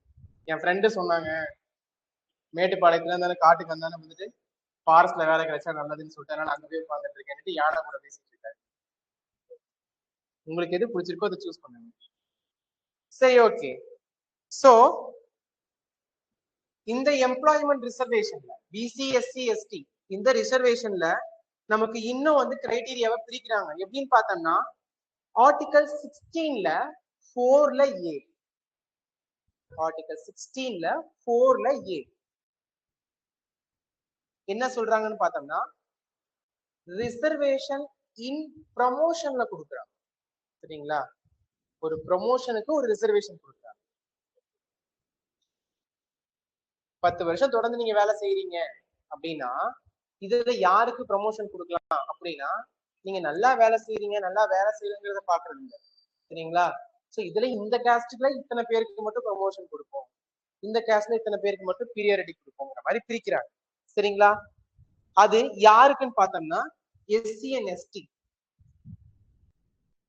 எஸ்சி அண்ட் எஸ்டிக்கு 77வது கான்ஸ்டிடியூஷன் அமெண்ட்மெண்ட் ஆக்ட். சோ அதை பேஸ் பண்ணி இந்த 4ல ஏ கொண்டு வந்தாங்க.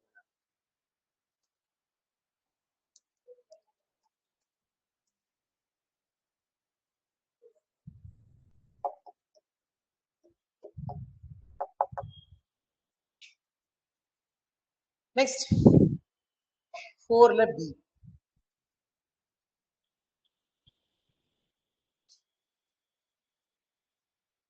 Carry forward rule. Carry forward rule இது எப்படின்னு பார்த்தோம்னா இப்போ இந்த வருஷம் நம்ம வந்துட்டு ஒரு 10% வந்துட்டு நம்ம ப்ரமோஷன் போடணும். சரிங்களா, பட் அந்த டைம் ஆஃப் பீரியட்ல பார்த்தோம்னா நமக்கு இருக்கிற வேகன்சி பிளஸ் வந்துட்டு இருக்கிற ஒர்க்கர்ஸோடைய அந்த கவுண்டிங்ஸை பொறுத்து 5% வந்துட்டு நமக்கு ஃபில் பண்ணிடுறாங்க, வேகன்சியை ஃபில் பண்ணிடுறாங்க. ஸோ அதுலயே எல்லாரும் ஃபில் ஆயிடுறாங்க. ஸோ அப்போ பேலன்ஸ் இங்க நமக்கு 5% வெயிட்டிங்ல இருக்கு. இப்போ என்னன்னா நெக்ஸ்ட் இயர் வந்துட்டு 10% வந்துட்டு நமக்கு ப்ரமோஷன் போடணும். ஓகேங்களா, அப்ப ஆல்ரெடி இங்க ஒரு 5 இருக்கு பாத்தீங்களா, இதையும் சேர்த்து அது 15%-ஆ மாறும். ஓகேயா, அப்ப இந்த 15%ல இந்த வருஷமும் நமக்கு 5 தான் தேவைப்படுது அப்படின்னா அப்ப அந்த 10 வெயிட்டிங்ல இருக்கும். அப்ப அடுத்த அந்த 10ஓட போய் சேரும்போது 20% ஆஃப் ப்ரமோஷன்ஸ் வந்து நமக்கு வெயிட்டிங்ல இருக்கும். ஸோ இந்த கேரி ஃபார்வர்ட் இந்த வருஷம் இத்தனை பேர் இருக்கணும் போது அதுல விட கம்மியான தேவைகளை நமக்கு பூர்த்தி அடைஞ்சிருச்சுன்னா பேலன்ஸ் இருக்கிறது அதோட விட்டுறது கிடையாது, அதை எப்பயும் எடுத்துட்டு போய் அடுத்த வருஷத்தோட சேர்த்தாங்க. பிகாஸ் எம்ப்ளாய்மெண்ட் எப்பனாலும் அதிகமாகலாம், வேகன்சிஸ் எப்பனாலும் அதிகமாகும். ஸோ அதனால அந்த கேரி ஃபார்வர்ட் அப்படிங்கறத அப்படியே கொண்டு போறாங்க. 81வது சட்ட திருத்தத்தின்படி இது உருவாக்கப்பட்டுச்சு.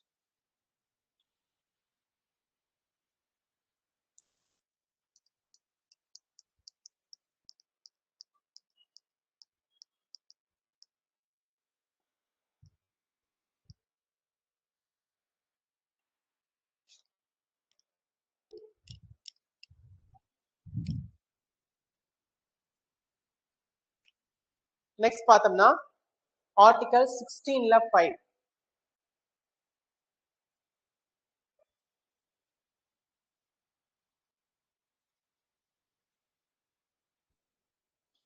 ஆர்டிகல் 16ல 5 பார்க்கும்போது ரிலீஜியஸ் குவாலிஃபிகேஷன். ரிலீஜியஸ் குவாலிஃபிகேஷன் மதம் சார்ந்த தகுதிகள், ரிலீஜியஸ் குவாலிஃபிகேஷன்ஸ். ஸோ இந்த ரிலீஜியஸ் குவாலிஃபிகேஷன்ஸ்லயும் நமக்கு என்ன பண்றாங்கன்னா எம்ப்ளாய்மெண்ட்டும் கொடுக்குறாங்க, அப்பாயின்மெண்ட்டும் கொடுக்குறாங்க. சரிங்களா, அதை பேஸ் பண்ணி எம்ப்ளாய்மெண்ட் அண்ட் அப்பாயின்மெண்ட் ஆர்டிகல் 16ல 5 வந்து பாக்குறப்போ ரிலீஜியஸ் குவாலிஃபிகேஷன்ஸை பேஸ் பண்ணி எம்ப்ளாய்மெண்ட் அண்ட் அப்பாயின்மெண்ட்.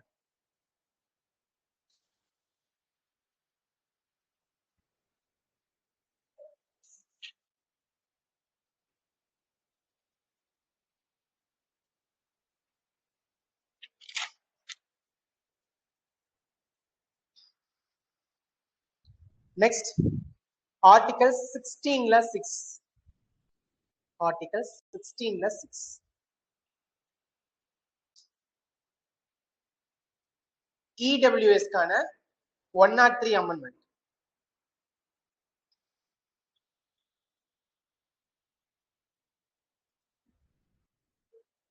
இதை இங்க தான் கொண்டு வர. சரிங்களா?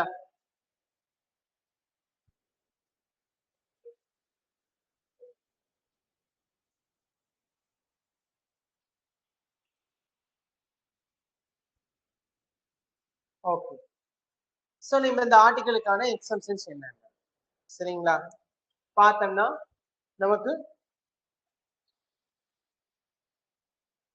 ரெசிடென்ஸ், சரிங்களா, ரெசிடென்ஸ் வச்சு நமக்கு வந்து பார்லிமெண்ட்ல ஒருத்தருக்கான வேலை வாய்ப்பை வந்து பரிந்துரைக்கிறது.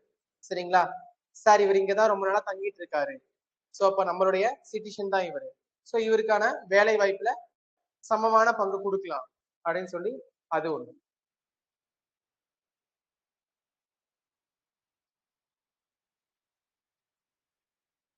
சோ பேக்வர்ட் கிளாஸஸ்க்கான அப்பாயின்மெண்ட் ரிசர்வேஷன்ஸ், சோ இத பேஸ் பண்ணி எக்ஸம்ஷன்ஸ் கொடுக்குறாங்க.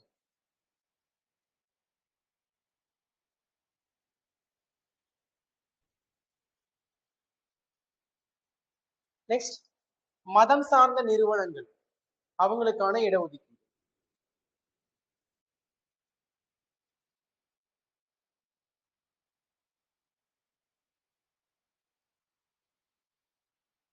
சோ முன்ன சொன்ன மாதிரி எக்கனாமிக்கலி வீக்கர் செக்ஷனுக்கான 10% இடஒதுக்கீடு.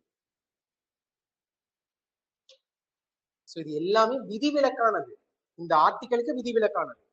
இந்த ஆர்டிகல்ல எல்லாருக்கும் சமமான வாய்ப்பு கொடுங்க பப்ளிக் செக்டார்லங்கிறாங்க. பட் ஏன்னா இவங்களே வந்து இவங்களுக்கு எல்லாம் கொஞ்சம் முன்னுரிமை கொடுக்கப்படும் அப்படின்னு சொல்லியும் சொல்றாங்க.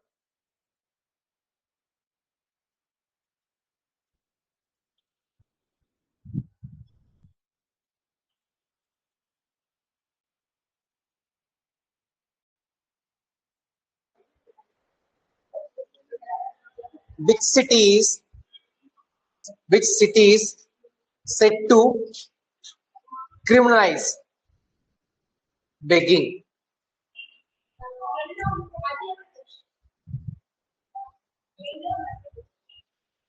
புரியல இல்ல, நாங்க வார்டுக்கு ஒரு ஃப்ளோல இருக்கு, நீங்க வார்டுக்கு ஏதோ பேசினா நீங்க என்ன புரியும்? யாசகம் கொடுப்பதை, பிச்சை எடுப்பதை கொடுக்கறத வந்துட்டு குற்றமாக அறிவித்த நகரம் பிரசன்ட். சரியா? இந்தூர், மத்திய பிரதேசம் இருக்கக்கூடிய இந்தூர் அப்படிங்கிறது தான் வந்துட்டு இப்ப அதை சொல்லி.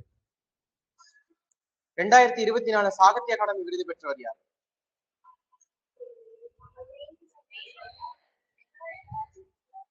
எந்த புக்குக்கு?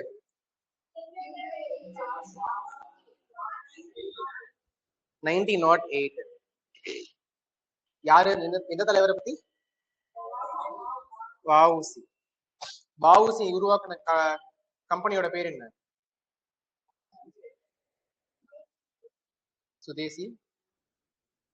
சுதேசி இயக்கமா?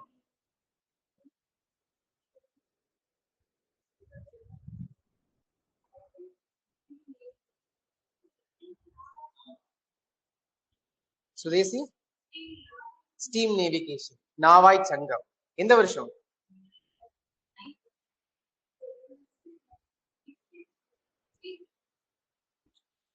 1960.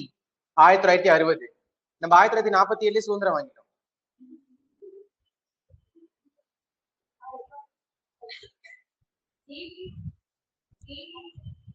எயிட்டீனா? 1918. நோ,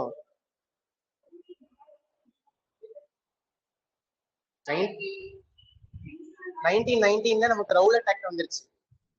அப்போ நம்ம பிரிட்டிஷ் மீறி எதுவுமே பண்ண முடியாது. இதெல்லாம் ஒரு ஃபேக்டரா ஞாபகம் வச்சுக்கோங்க. மேபி இட்ஸ் a joke, அதாவது வந்துட்டு ஒரு காமெடியா கூட இருக்கலாம், பட் இதெல்லாம் அப்படியே ஃபேக்டரா ஞாபகம் வச்சுக்கோங்க. 1918, 19 நம்மளால ஒண்ணுமே பண்ண முடியாது. சரிங்களா? ஆனா அப்போ ஒரு கம்பெனியை உருவாக்கி இருக்காரு. அப்ப எப்போ உருவாக்கி இருக்காரு?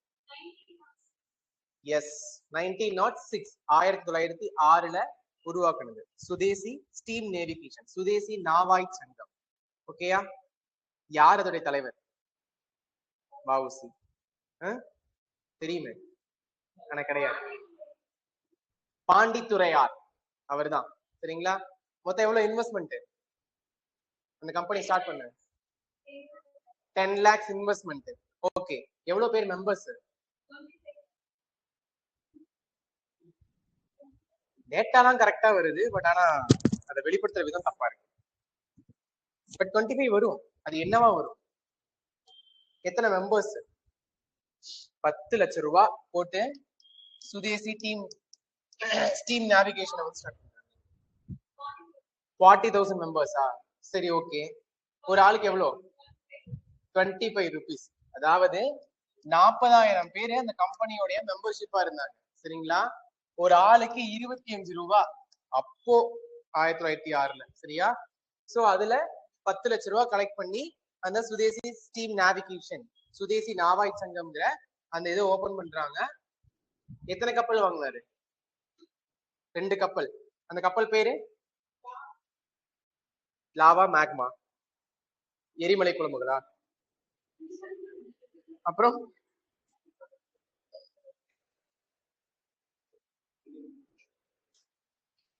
லாவோ காலியா, லாவோ அண்ட் காலியா அப்படிங்கிற 2 கப்பல். சரிங்களா? 1906ல வ.உ. சிதம்பரனார் அவர்களால வந்துட்டு எந்த இடத்துல ஸ்டார்ட் பண்ணப்பட்டுச்சு அந்த கம்பெனி? எந்த இடத்துல ஸ்டார்ட் பண்ணப்பட்டுச்சு? எந்த இடத்துல இருந்து எந்த இடத்துக்கு வர அந்த ஸ்டீம் நேவிகேஷன் கம்பெனி ஒர்க் பண்றதா வந்துட்டு அவங்க பிளான் பண்ணியிருந்தாங்க? இது அத்தனையுமே முக்கியம். சரியா? 1906ல வ.உ. சிதம்பரனார் அவர்களால நமக்கு தூத்துக்குடியில வந்துட்டு சுதேசி நாவாய் சங்கம் அப்படிங்கிற ஒரு கப்பல் கம்பெனி உருவாக்கப்பட்டுச்சு. நீராவி கப்பல் கம்பெனி உருவாக்கப்பட்டுச்சு. அவங்க தூத்துக்குடியில இருந்து கொழும்பு வர வர்த்தகம் நடைபெறதுக்காக அந்த கம்பெனியை உருவாக்குனாங்க. கம்பெனியோட டோட்டல் எஸ்டிமேட் எவ்வளவுன்னு பார்த்தோம்னா 10 லட்சம் ரூபாய். 10 லட்சம் ரூபாய்க்கு 25 ரூபா அப்படிங்கிற விதத்துல ஒரு ஆளுக்கு மொத்தம் வந்துட்டு 40,000 பேர் சேர்ந்து அந்த கம்பெனி உருவாக்குனாங்க. அதுல அதிக இன்வெஸ்ட்மெண்ட் யாரோடதுன்னு பார்த்தோம்னா மிஸ்டர் பாண்டித்துரையார் அவரோடதான் அதிக இன்வெஸ்ட்மெண்ட். அதனால அவரையே அந்த கம்பெனிக்கு தலைவரா தேர்ந்தெடுத்தார். சரிங்களா? நம்பால் செயலாளர் மட்டும்தான். ஓகேவா? சரி, ஓகே.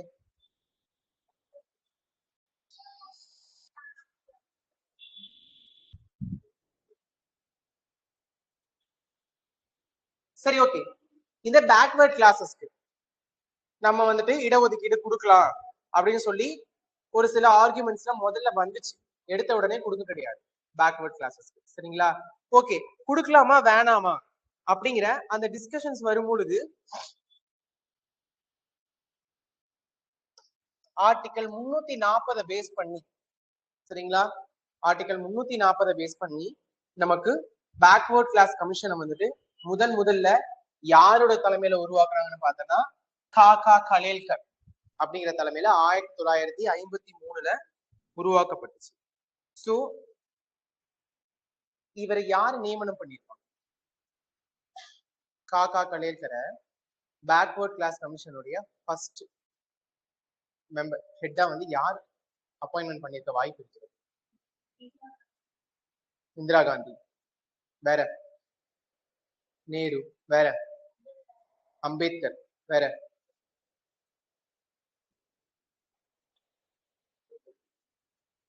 சொல்லுங்க சொல்லுங்க. ராஜேந்திர பிரசாத். சரி, இப்போ ஒரு நாட்டுல ஒரு கமிஷன் ஒண்ணு புதுசா போடுறாங்க. சரிங்களா? ஏதோ ஒரு சீர்திருத்தத்துக்காக, ஒரு ரிஃபார்ம்ஸ்க்காக ஒரு கமிஷன் ஒண்ணு ஸ்டார்ட் பண்றாங்க.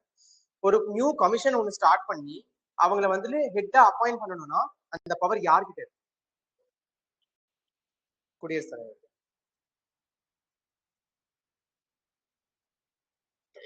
இது யூனியன் லெவல். ஓகேயா? Union level. அப்ப யூனியன் லெவல்ல ஹெட் யாரெல்லாம் ஹெட் யூனியன் லெவல்ல? சிம்பிளா ஒரு வேர்டு என்னன்னா யூனியன் கவர்மெண்ட். யாரெல்லாம் யூனியன் கவர்மெண்ட்?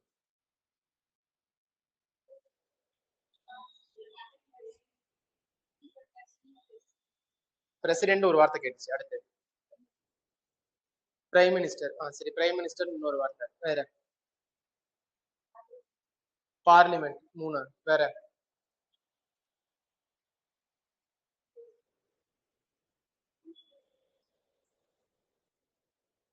சீஃப் ஜஸ்டிஸ் எப்பவுமே அவங்கள வந்துட்டு நம்ம அட்மினிஸ்ட்ரேஷனுக்குள்ளே லெஜிஸ்லேஷனுக்குள்ளே கொண்டு வரக்கூடாது சரிங்களா அவங்க தனி இதுல ஏதாவது பிரச்சனைகள் இருந்தால் நம்ம போய் அவங்கள வந்து கேட்டோம்னா மட்டும்தான் அவங்க தலையிடுவாங்களே தவிர அவங்களா வரமாட்டாங்க சோ அது வேணும் ஜுடிஷியரி வேணும் சரிங்களா சோ ஃபர்ஸ்ட் பிரசிடென்ட் ஓகே அடுத்து பிரைம் மினிஸ்டர் ஓகே அதுக்கு அடுத்து பார்லிமெண்ட் ஓகேயா PQ ஓகேங்களா இவங்க தான் நம்மளுடைய யூனியன் கவர்மெண்ட் சொல்லி சொல்லுவோம் சரிங்களா மத்திய அரசாங்கம் அப்படின்னு இந்த மத்திய அரசாங்கத்துல ஒரு பொதுத்துறை சம்பந்தப்பட்ட ஒரு சீர்திருத்தத்திற்காக ஏதாவது ஒரு அமைப்பை உருவாக்குறாங்க அப்படின்னா அந்த அமைப்புக்கு அப்ரூவல் கொடுக்கக்கூடிய பவர் யாருக்கு பார்லிமெண்ட் பிரைம் மினிஸ்டர் சரிங்களா அப்ப காக்கா கலேக்கரை யார் வந்து போட்டிருப்பாங்க நேரு எப்படி நேரு சொல்றீங்க சோ முதல்ல நமக்கு இந்த டைம் பீரியட்ல நமக்கு பிரைம் மினிஸ்டரா இருந்தது நேரு அவர்கள் தான் சரிங்களா சோ நேரு சரி இந்த டைம்ல பிரசிடென்டா இருந்தது யாரு ராஜேந்திர பிரசாத் அவர் தான் சோ இவங்க என்ன பண்றாங்கன்னா பேக்வர்ட் கிளாஸ் கமிஷனுக்கான ரிப்போர்ட்டை வந்துட்டு நமக்கு 1955ல சப்மிட் பண்றாங்க சோ சப்மிட் பண்ணும் பொழுது டோட்டல் பேக்வர்ட் கிளாஸஸ் மொத்தம் எவ்வளவு பேர் இருக்காங்கன்னு பார்த்தோம்னா 2399 பேர் இருந்திருக்காங்க அதுல மோஸ்ட் பேக்வர்ட் கிளாஸஸ் எவ்வளவு பேர்னு பார்த்தோம்னா 837 பேர் இருந்து சரிங்களா அவங்க ரிப்போர்ட் அததான் சொல்லுது backward classes most backward classes சரிங்களா யாருன்னு தெரியுதா இது யாரு பிசி எம்பிசி ஓகேங்களா பிசில எத்தனை பேர் இருந்திருக்காங்க எம்பிசில எத்தனை பேர் இந்தியா அந்த டைம் ஆஃப் பீரியட் இங்க 2399 பேர்னா ஆட்களோட எண்ணிக்கை கிடையாது அதுக்குள்ள இருக்க பிரிவுகளோட எண்ணிக்கை சரிங்களா பிசில இவ்வளவு பிரிவுகள் இருந்திருக்கு அப்போ அதுல எம்பிசில இவ்வளவு பிரிவுகள் இருக்கு அப்படின்னு சொல்லி சொல்றாங்க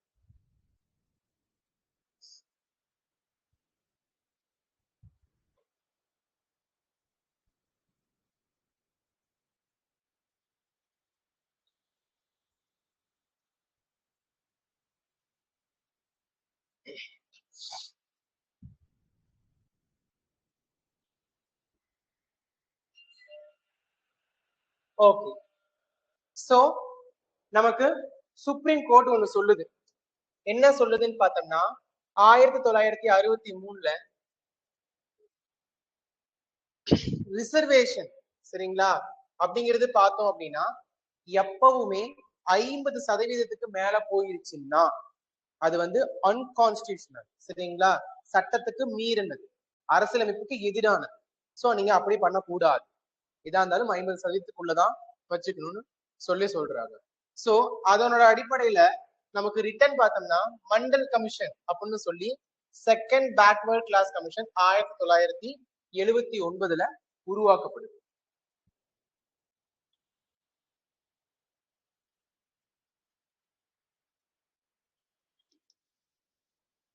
இவங்களை யார் அப்பாயிண்ட் பண்ணிருப்பாங்க காக்கா கலேல்கரை நேரு அப்பாயிண்ட் பண்ண இப்ப சொல்லுங்க இவங்களை யார் அப்பாயிண்ட் பண்ணிருப்பாங்க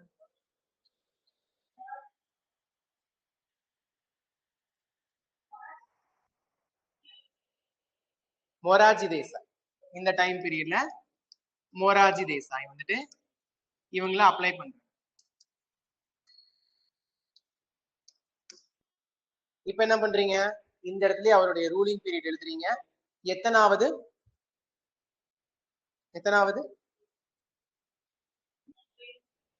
பிரைம் மினிஸ்டரா பிரசிடென்டா கரெக்டா எத்தனாவது பிரைம் மினிஸ்டர் அப்படிங்கறத இங்கேயே நோட் பண்றீங்க சரிங்களா இப்போ உட்காந்து தாராளமா கூகுள் பண்ணலாம் தப்பு இல்லை இந்த மாதிரி நல்ல நல்ல விஷயங்களுக்கு எல்லாம் பண்ணிட்டு டக்கு டக்குன்னு அங்கேயே நோட் பண்ணி எழுதி வச்சுக்கோங்க ஏன்னா வீட்டுக்கு போய் பண்ணிக்கிறேன் அப்படின்னுட்டு அந்த பிராக்கெட்டாவே இருக்கும் கடைசி வரை ஃபில் ஆகாது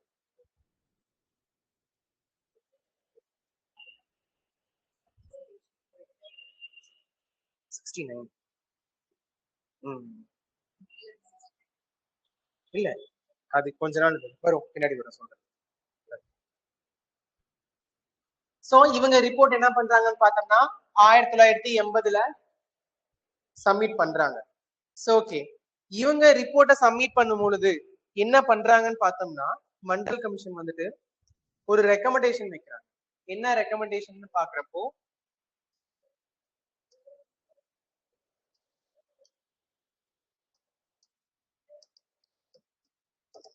ரெக்கமெண்டேஷன் பாக்குறப்போ இவங்க வந்துட்டு ஓபிசி கம்யூனிட்டி எவ்வளவு இருக்குன்னு பாக்குறாங்கன்னு பார்த்தோம்னா அதர் பிளாக்வேர்ட் கமிஷன் வந்து காஸ்ட் பாத்துருவேன் 3743.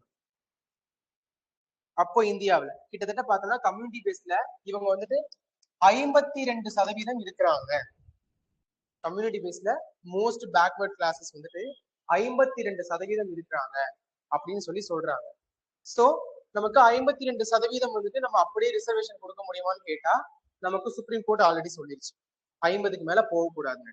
அப்படிங்கிறப்போ அதுக்கு முன்னாடி எஸ்சி எஸ்டி பிசிக்கு எல்லாம் கொடுத்துருக்காங்க ரிசர்வேஷன்ஸ். சோ அதை பேஸ் பண்ணி பேலன்ஸ் அந்த 50க்குள்ள வர்றதுக்கு இவங்களுக்கு எவ்வளவு ரிசர்வேஷன் கொடுக்கலான்னு பார்த்தோம்னா 27% மட்டும்தான் ரிசர்வேஷன் கொடுக்க முடியும் அப்படின்னு சொல்லி நமக்கு மண்டல் கமிஷன் வந்துட்டு நம்ம கிட்ட சொல்றாங்க. சரியா? பட் இதை அக்செப்ட் பண்ணிட்டாங்களா அப்படின்னு கேட்டோம்னா இந்த டைம் பீரியட்ல யாரு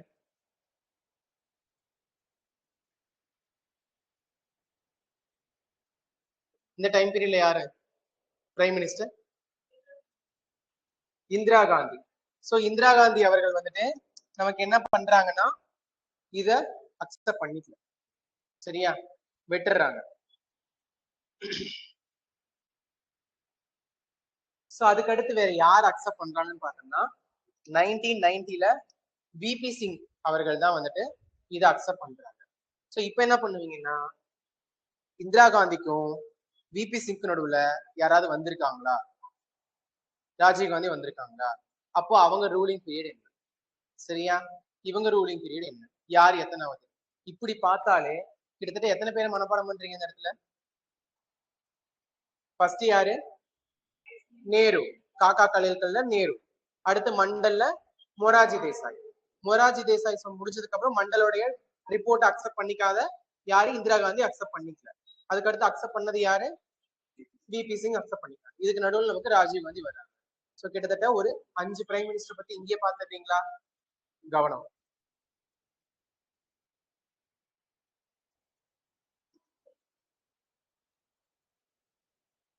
சோ அதுக்கடுத்து என்ன பண்றாருன்னா இவர் வந்து ரிசர்வேஷன் கொடுத்துட்றாரு. 27% வந்துட்டு ரிசர்வேஷன் கொடுத்துட்றாங்க.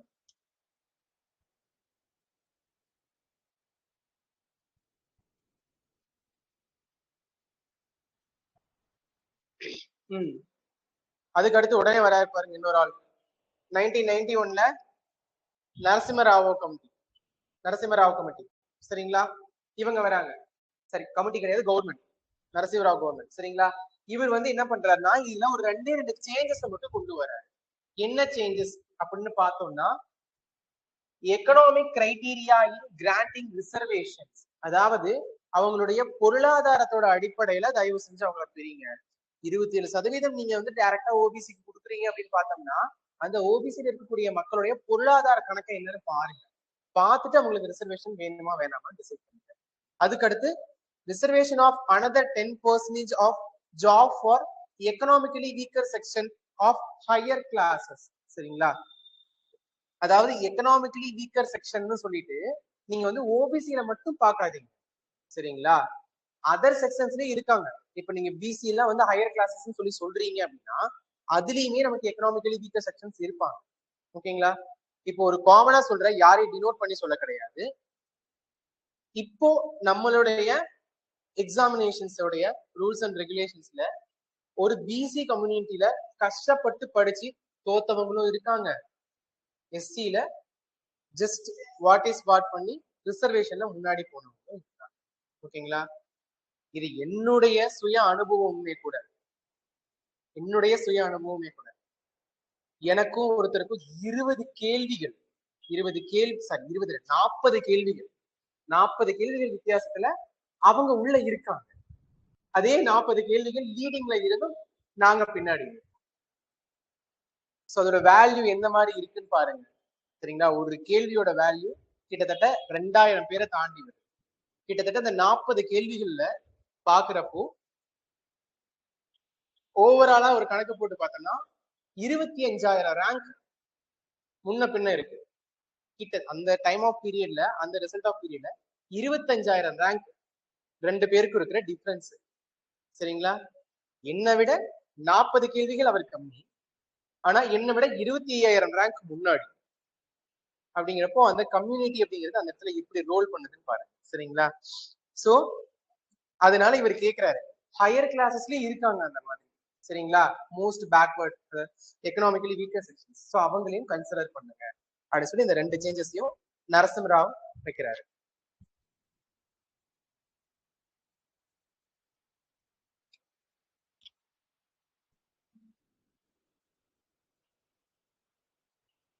ரிசர்வேஷன்ல இந்தியா லெவல்ல யார் யார் எவ்வளவு சதவீதம் இருக்கா நோட் பண்ணி. சரிங்களா? பிரசன்ட் ரிசர்வேஷன் போட்டுக்கோங்க. One side India, one side Tamil Nadu.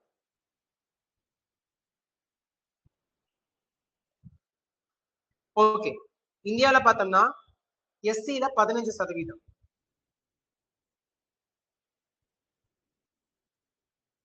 எஸ்டில 7.5%, ஓபிசில 27%.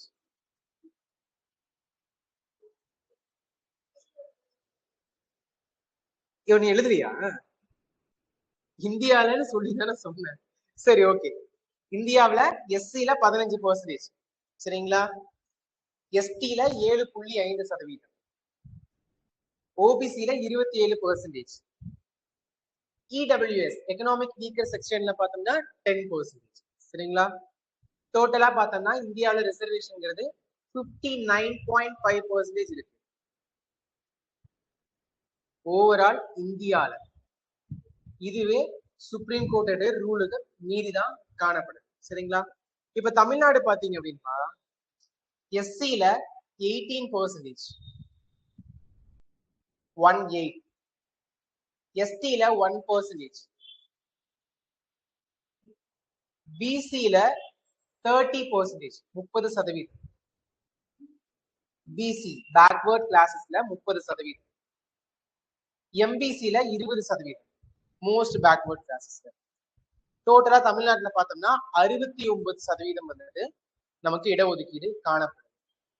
So இந்த 69% இடஒதுக்கீட்டை யார் கொண்டு வந்தாங்க தமிழ்நாட்டுக்கு? இந்தியாவுக்கே ஆல்ரெடி 9% அதிகமா தான் இருக்கு. சரியா? ஆனா தமிழ்நாட்டு கிட்டத்தட்ட பார்த்தோம்னா 19% அதிகமா இருக்கு சுப்ரீம் கோர்ட்டோட ரூல் படி. ஆனா தைரியமா இதை யார் கொண்டு வந்தாங்க? செல்வி ஜே ஜெயலலிதா அவர்கள் கொண்டு வந்தாங்க. எப்பன்னு பார்த்தோம்னா 71வது சட்ட திருத்தம், 71 அமெண்ட்மெண்ட், 1994, 1994ல கொண்டு வந்து இதை எந்த காரணத்துக்காகவும் யாரும் திருத்திடக்கூடாதுங்கிறதுக்காக தூக்கிட்டு கொண்டு போய் 9th ஷெட்யூல் 9வது அட்டவணைக்குள்ள பத்திரமா வச்சிட்டாங்க. சோ 9வது அட்டவணைக்குள்ள இருக்கிற எந்த ஒரு பொருளையுமே வந்துட்டு யாரும் தலையிடக்கூடாது, கோர்ட் நினைச்சாலுமே தலையிடக்கூடாது அப்படிங்கிறது ஒரு ரூல். ஓகேயா? ஆனா கிட்டத்தட்ட அந்த ரூல் வந்து கேஷ்வானந்தா பாரதி கேஸ்லயே வந்துட்டு கொஞ்சம் லைட்டா உடஞ்சிருச்சு. ஓகேயா? ஆனா இப்ப வரையும் சுப்ரீம் கோர்ட் இதை கண்டுக்கல. அதனால நமக்கு அந்த 69% இப்ப வர மெயின்டைன் ஆகிட்டு வந்து. சரியா? சொல்ல முக்கியமா நீங்க தெரிஞ்சுக்க வேண்டிய விஷயம், தமிழ்நாட்டுக்கு 69% இடஒதுக்கீடு கொடுத்தது யாரு, எந்த அமெண்ட்மெண்ட்ல நமக்கு அது கிடைச்சது, அது எத்தனாவது வருஷம் கிடைச்சது, அந்த அமெண்ட்மெண்ட்ல இருக்கிற அந்த சட்ட திருத்தத்தை நடைமுறைக்கு கொண்டு வரதுக்கும் இப்ப வரை மாற்ற முடியாததுக்கு காரணம் என்னன்னு கேட்டோம்னா அது 9வது அட்டவணையில இருக்கிறதுனால. அப்போ 9வது அட்டவணையோட பவர் என்ன? இங்க 9th ஷெட்யூல்ல என்ன சொல்லியிருக்காங்கன்னு சொல்லுங்க.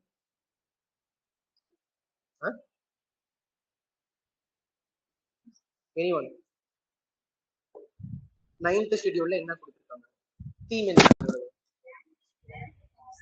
Land reforms. ஓகே, அவ்வளவுதானா?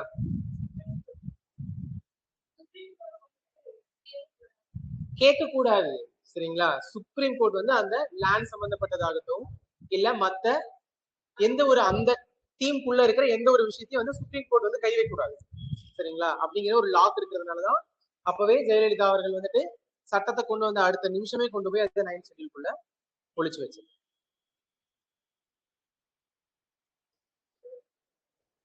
சரி,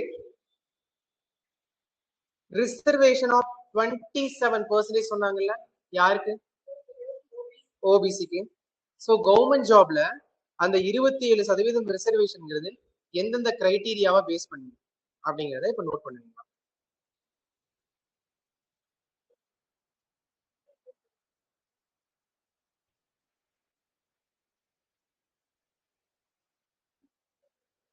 creamy layers.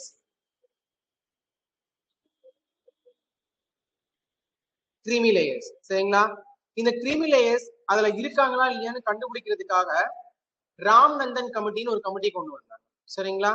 அது பக்கத்துலயே போட்டு creamy layers இருக்காங்களா அந்த ஓபிசில அப்படின்னு ராம்நந்தன் கமிட்டி மூலமா போட்டாங்க.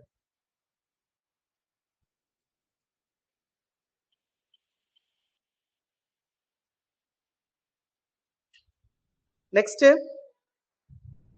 No reservation in promotion. இந்த பதவி பிரமாணத்துக்கு இருக்கக்கூடிய ரிசர்வேஷன் மட்டும் ஒழிங்க.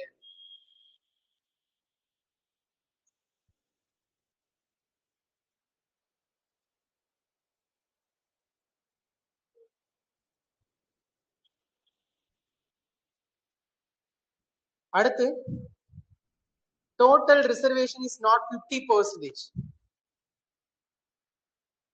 இந்த ரிசர்வேஷனுக்கான 50% அப்படிங்கிறத எடுக்கணும்.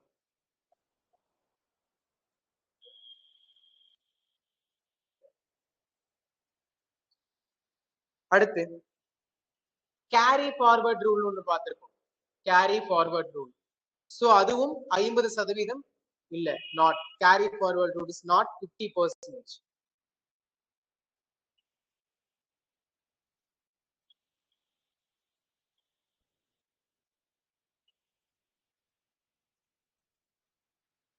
சோ அடுத்து, national commission for backward class. National commission for backward class. Backward கிளாஸ்க்கு ஒரு தேசிய ஆணையம் ஒன்று அமைக்கணும்னு சொல்லியிருப்பாங்க. எப்பன்னு பார்த்தோம்னா 1993ல. ஓகே, சோ இதெல்லாம் நம்ம அந்த 27% கொடுக்கப்பட்ட கிரைட்டீரியாஸ் நமக்கு. சரிங்களா? 1993.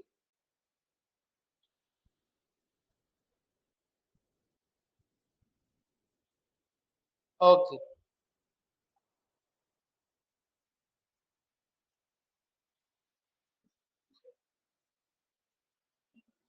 சோ இதுல ஒண்ணு என்னன்னு பார்த்தோம்னா நமக்கு இந்த நரசிம்மராவ் கவர்மெண்ட் சொன்னாங்க அந்த 2 சேஞ்சஸ். சோ அந்த 2 சேஞ்சஸ்க்கு அப்புறம் வந்து என்ன ஆகுதுன்னா நமக்கு சுப்ரீம் கோர்ட்ல இந்திரா சகானி கேஸ்னு ஒரு கேஸ் இருக்கும். சரிங்களா? கேஸ் மட்டும் நோட் பண்ணிக்கோங்க. கேசஸ் வரும்போது தனியா தெளிவா பாருங்க. சரிங்களா? இந்த டைம் பீரியட்ல ஒரு கேசஸ் மட்டும் வரும். ஆல்ரெடி ஃபண்டமெண்டல் ரைட்ஸ் ரிலேட்டடா நிறைய கேசஸ் இருக்கு. ஒரு 4-5 கேசஸ் வந்து இருக்கு. அது வந்து முடியும் போது கரெக்டா சொல்லுங்க எந்தெந்த கேஸ் எந்தெந்த இடத்துல வருது.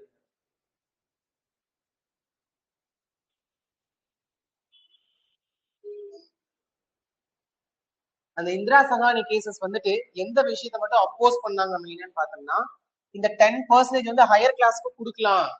எக்கனாமிக்கல் வீக்கர் செக்ஷனுக்கு ஹையர் கிளாஸ்ல இருக்கிறவங்களே கன்சிடர் பண்ணுங்க ஒரு 10% சொன்னாங்கல்ல, அதை மட்டும் அப்போஸ் பண்றாங்க. சரிங்களா? வேணாம் அப்படிங்கிறது.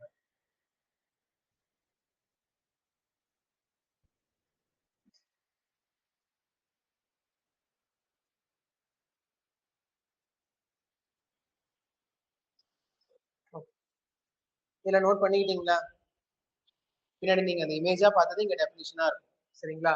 காக்கா கலேல்கர் கமிஷன் எப்போ உருவாக்குனாங்க, எப்போ ரிப்போர்ட்டை சப்மிட் பண்ணாங்க. ஓகேயா?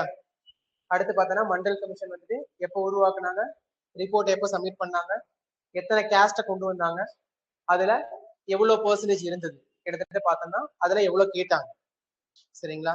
52% இருந்திருக்கு, அதுல 27% வந்து கேட்டிருக்காங்க ரிசர்வேஷன் அப்படிங்கிறத நோட் பண்ணி.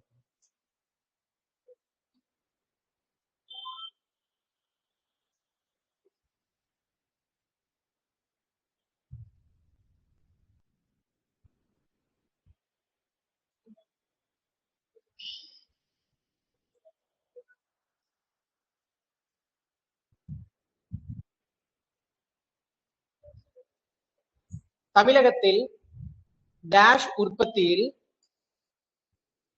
நெல்லை மாவட்டம் முதலிடம் வகிக்கிறது. நெல்லை மாவட்டம் என்னன்னு தெரியுமா? திருநெல்வேலி. சரியா? திருநெல்வேலியுடைய மருவுதான் மருவுன்னு என்னன்னு கேக்குறீங்களா?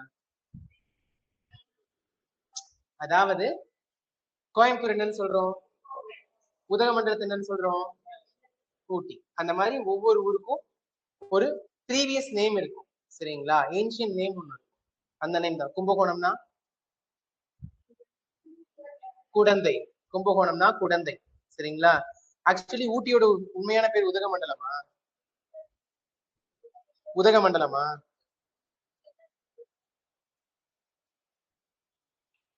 சொன்னா சிரிப்பீங்க. நெடுங்கோடு மலை முகடு அப்படிங்கிறது தான் ஊட்டியுடைய உண்மையான பெயர். சரிங்களா? நெடுங்கோடு மலை முகடு அப்படிங்கிறது கடையேழு வள்ளல்கள்ல ஒரு வள்ளல் ஆட்சி செஞ்ச பகுதி நம்மளுடைய உதகமண்டலம். சரியா? அதெல்லாம் ஒரு பாக்ஸே தனியா இருக்கு. சரி சரி, இப்போ நெல்லை மாவட்டம் எந்த உற்பத்தியில முதலிடத்துல இருக்குன்னு கேக்குறாங்க. சோ ஃபர்ஸ்ட் ஒன் இஸ் நெல்லு, செகண்ட் வந்து நெல்லிக்காய். நெல் நெல்லு, செகண்ட் ஒன் இஸ் நெல்லிக்காய், தேர்ட் ஒன் இஸ் வாழை, ஃபோர்த் ஒன் இஸ் மீன் பிடிக்கிறது. வாழை. வேற எனி ஒன்? நெல்லு தாங்களா? ஏன் நெல்லு சொல்றீங்க?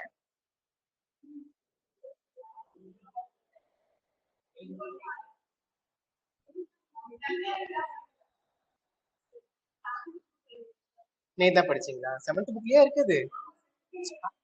அந்த பாக்ஸ் கண்டென்ட் ஒன்று. சரி ஓகே, அதுல என்ன சொல்லியிருந்தாங்க? திருநெல்வேலியில தான் சொல்லியிருக்காங்களா? இந்த நெல்லு சொன்னதுக்கான அர்த்தம் எனக்கு வேணும்.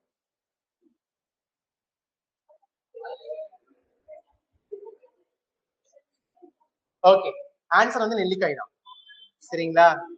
நெல்லிக்காய் தான் அதிக உற்பத்தியில இருக்கக்கூடியது. பட் ஒரு விஷயம், திருநெல்வேலிக்கு திருநெல்வேலி அப்படின்னு பேர் வந்ததுக்கான காரணம் என்னன்னு பார்த்தோம்னா, நம்ம ஒரு காலகட்டத்துல மூங்கில்கள் அதிகமா விளையக்கூடிய பகுதி வந்து திருநெல்வேலி. நம்ம மூங்கில வந்துட்டு தமிழ்ல என்ன சொல்லுவாங்கன்னா, அந்த களைங்கிறது தண்டு, மூங்கிலோட தண்டை களைன்னு சொல்லுவாங்க. சரிங்களா?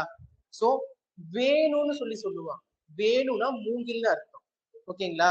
யூ மீன் சாமி கும்பிடுறவங்களா இருந்தா தெரிஞ்சிருக்கும். இந்த கிருஷ்ணரை வேணுகோபாலன்னு சொல்லுவாங்க. ஐ மீன் ஏன்னா அந்த ஃப்ளூட்டை கையில வச்சிருக்காரு பாத்தீங்களா, அதோடைய பெயர் வேணு அப்படிங்கிறதா. சோ மூங்கில்கள் அதிகம் நிறைஞ்ச பகுதியா இருந்ததுனால அதை வேணு வனம் அப்படின்னு சொல்லி அழைச்சாங்க. சரிங்களா? அந்த மூங்கில் இருந்து மூங்கில் அரிசின்னு கேள்விப்பட்டிருக்கீங்களா? சரிங்களா? அது ஒரு விதமான நெல். சரிங்களா? சோ அது அதிகம் விளையக்கூடிய பகுதியா இருந்தா காலப்போக்குல அது வந்துட்டு நெல்வேலி அப்படின்னு மாறிடுச்சு. சரிங்களா? அதுக்கு திரு அப்படிங்கிற பேர் முன்னாடி வந்ததுக்கான காரணம் என்னன்னா, நமக்கு திருநெல்வேலியில ஃபேமஸான டெம்பிள் என்ன? நெல்லையப்பர் டெம்பிள். சோ ஒரு ஆணுடைய பேரை வந்து முன்னிலைப்படுத்தி வருதுனால திருநெல்வேலி அப்படின்னு சொல்லி பேர் மாற்றம் செய்யப்பட்டுச்சு. ஓகேவா? சோ அதிகம் வந்து பார்த்தோம்னா நெல்லிக்காய். நீங்க இது எல்லாமே தமிழ் புக்ல லோயர் கிளாஸ்ல இருக்கக்கூடிய விஷயம். நீங்க மறுபடியும் இப்ப இங்கிலீஷ் மீடியமா இருக்கீங்க, எடுத்து போய் புதுசா படிக்கணும்னு கேட்டா கொஞ்சம் கஷ்டமா இருக்கலாம். அப்பப்ப சொல்லும் போது ஞாபகம் வச்சுக்கோங்க. அவ்வளவுதான்.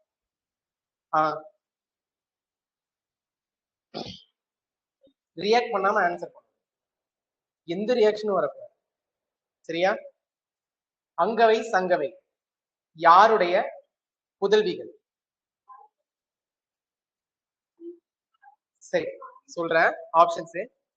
காரி, ஓரி, பாரி, குமணன். கடையேழு வள்ளல்கள் பேர் சொல்லுங்க.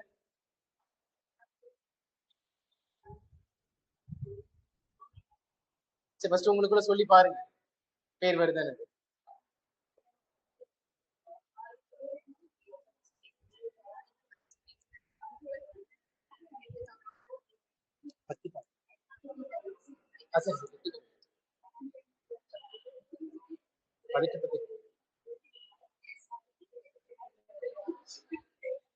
தப்பு பண்ணும்போது நோட் பண்ணிச்சு.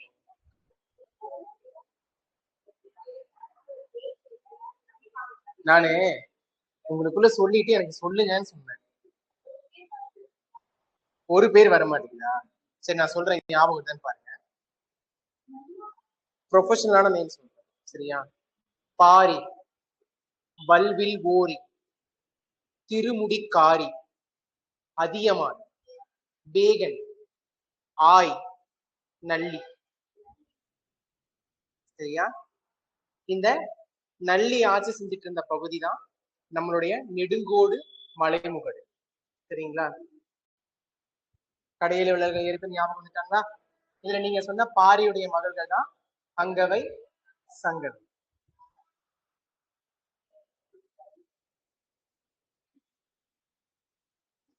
சரி, ஒரே ஒரு சிம்பிளான கொஸ்டின், சரிங்களா? யாரெல்லாம் இங்கிலீஷ் மீடியம்? ஓகே, இந்த 4 பேர்ல யாராவது ஒருத்தர் தான் சூஸ் பண்ணுங்க, சரியா?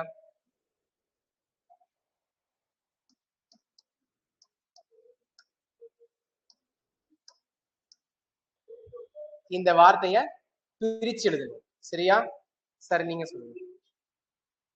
இந்த வார்த்தைய பிரிச்சு எழுதுங்க, சொல்லுங்க.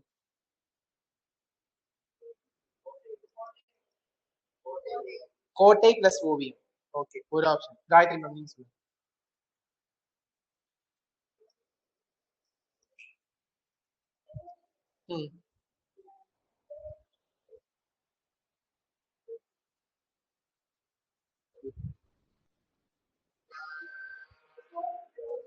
கோடு கூட்டல் ஓவியம். ஓகே, கோட்டை கூட்டல் ஓவியம் பிளஸ் கோடு கூட்டல் ஓவியம். ஓகே, நீங்க சொல்லுங்க. கோட்டை கூட்டல் ஓவியம். ஓகே, நீங்க சொல்லுங்க. கோடு கூட்டல் ஓவியம். ஓ, 2 பேர் 2 சாப்பிட்டீங்களா? சரி, ஓகே. தமிழ் மீடியத்துல யாரை சூஸ் பண்ணலாம்? நீங்க சொல்லுங்க. அட, ஏதாவது ஒண்ணு சொல்லுங்க. கோடு கோட்டை கூட்டல் ஓவியம். சரி, நீங்க கோடு கூட்டல் ஓவியம். ஓகே, சரி, எல்லாரும் வந்து காயத்ரி நம்ம அப்ரிஷியேட் பண்ணுங்க. கோடு கூட்டல் ஓவியம் தான், சரிங்களா?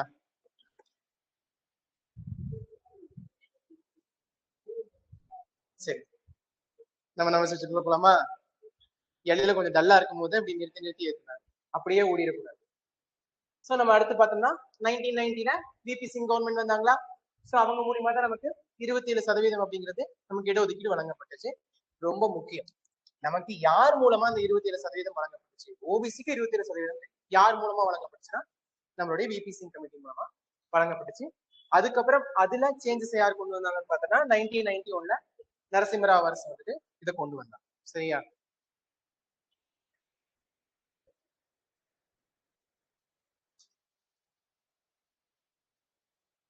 ரொம்ப எத்திக்ஸா ரொம்ப ப்ரொஃபஷனலா பாலிட்டி நடத்தாம இப்படி நடத்திட்டு போனா படிப்பீங்களா? புரியுமா?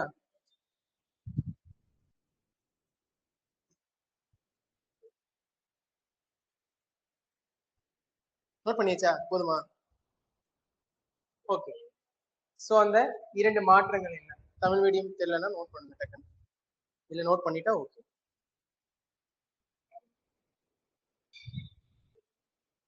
நோட் பண்ணிட்டீங்களா?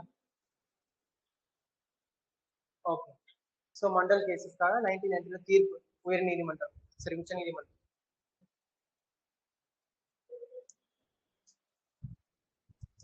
நல்லா இருக்கா? நோட் பண்ணிட்டீங்களா? சுப்ரீம் கோர்ட்டோட தீர்ப்புங்க, மண்டல் கமிஷன்ல.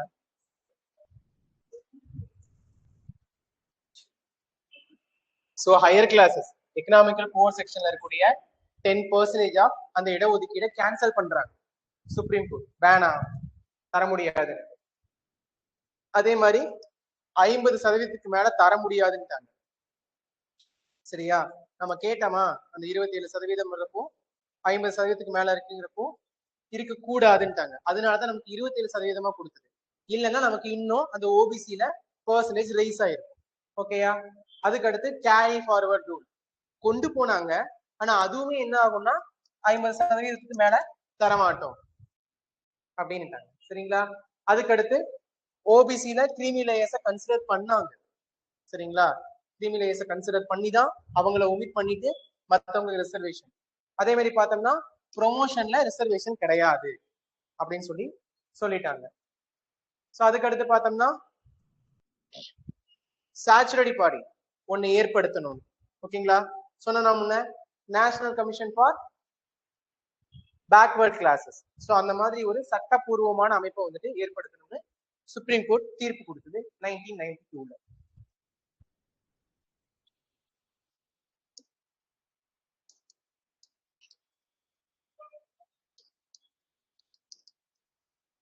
ஸோ சுப்ரீம் கோர்ட் தீர்ப்பு ஃபார் எதுக்குன்னு கேட்டோம்னா ஓபிசி ரிசர்வேஷன் தான்.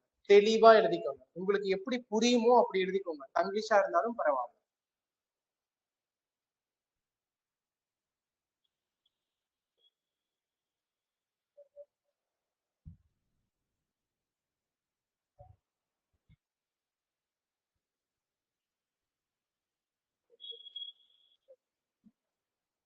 ஸோ கவர்மெண்ட் என்னென்ன ஆக்ஷன்ஸ்லாம் எடுத்தாங்க அப்படின்னு பாக்குறப்போ நமக்கு கிரீமி லேயர் இருக்காங்கன்னு கண்டுபிடிக்கிறதுக்காக ராமநந்தன் கமிட்டி போட்டாங்க, சரிங்களா.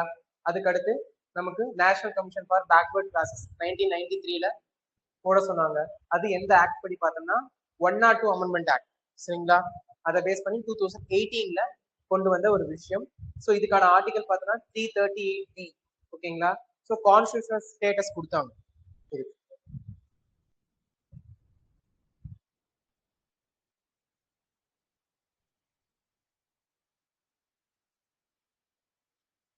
இந்த இடம் இருக்கு பாத்தீங்களா, இந்த பாயிண்ட், இந்த பாயிண்ட்ல சைட்ல பிராக்கெட் போட்டாலும் சரி இல்ல ஹைபன் போட்டாலும் சரி போட்டு இந்த விஷயத்தை அங்க மென்ஷன் பண்ணுங்க. பிகாஸ் என்ன சாச்சுரேட்டட் பாடி கொண்டு வந்தாங்க, அவங்க கொண்டு வர சொல்லி சுப்ரீம் கோர்ட் சொல்லிட்டாங்க, பட் என்ன கொண்டு வந்தாங்க அப்படிங்கறத இங்க போடுங்க. அதே மாதிரி இங்க என்ன சொல்லி ஓபிசில கிரீமி லேயர்ஸை கண்டுபிடிக்க சொல்லி சொல்லியிருக்காங்க. கிரீமி லேயர்ஸை யாரை வச்சு கண்டுபிடிக்க சொல்லி சொன்னாங்க, ராமநந்தன் கமிட்டி வச்சு கண்டுபிடிக்க சொன்னாங்க. அப்படி அங்கங்க மென்ஷன் பண்ணுங்க, சரிங்களா. அப்பதான் புரியும் அந்த கண்டென்ட் தெளிவா எடுத்து படிக்கிறப்போ.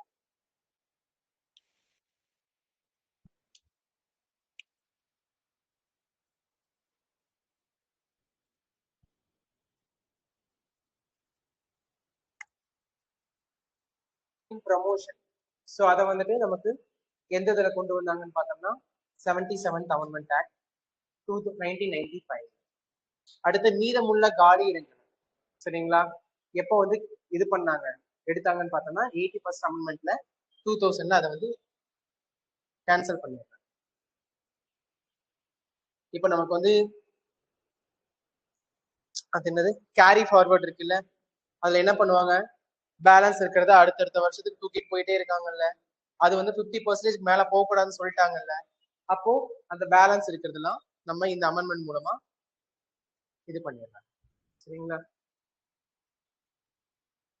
ஸோ நம்ம கவர்மெண்ட் என்ன ஆகுது, 9வது அட்டவணையில அந்த 69% கொண்டு வந்து 76th அமெண்ட்மெண்ட் ஆக்ட் 1994ல தூக்கி போய் வச்சிடறாங்க.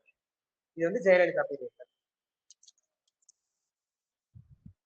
இது வந்து அந்த ரிசர்வேஷன் எழுதுனீங்க பாத்தீங்கன்னா, தமிழ்நாடு ரிசர்வேஷன் இப்ப பிரசன்ஸ்ல எவ்வளவு இருக்குன்னு, அந்த இடத்துல அந்த 69% கிட்ட கொண்டு போய் இதை எழுதுங்க, சரிங்களா. அந்த கிரீமி லேயர் சரி கேரி ஃபார்வர்டு எழுதுனீங்க பாத்தீங்களா, அந்த கேரி ஃபார்வர்டு கிட்ட இதை கொண்டு போய் எழுதுங்க, சரிங்களா. அப்படி அந்தந்த இடத்துல மென்ஷன் பண்ணுங்க, பண்ணாதான் புரியும்.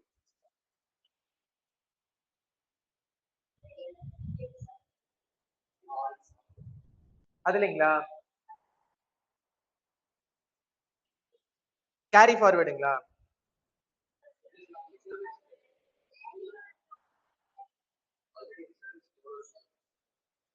ஓ ஜெயலலிதாவோட பீரியடுங்களா, சரி இது நான் குரூப்ல போட்டுறேன், என்னன்னு பாருங்க.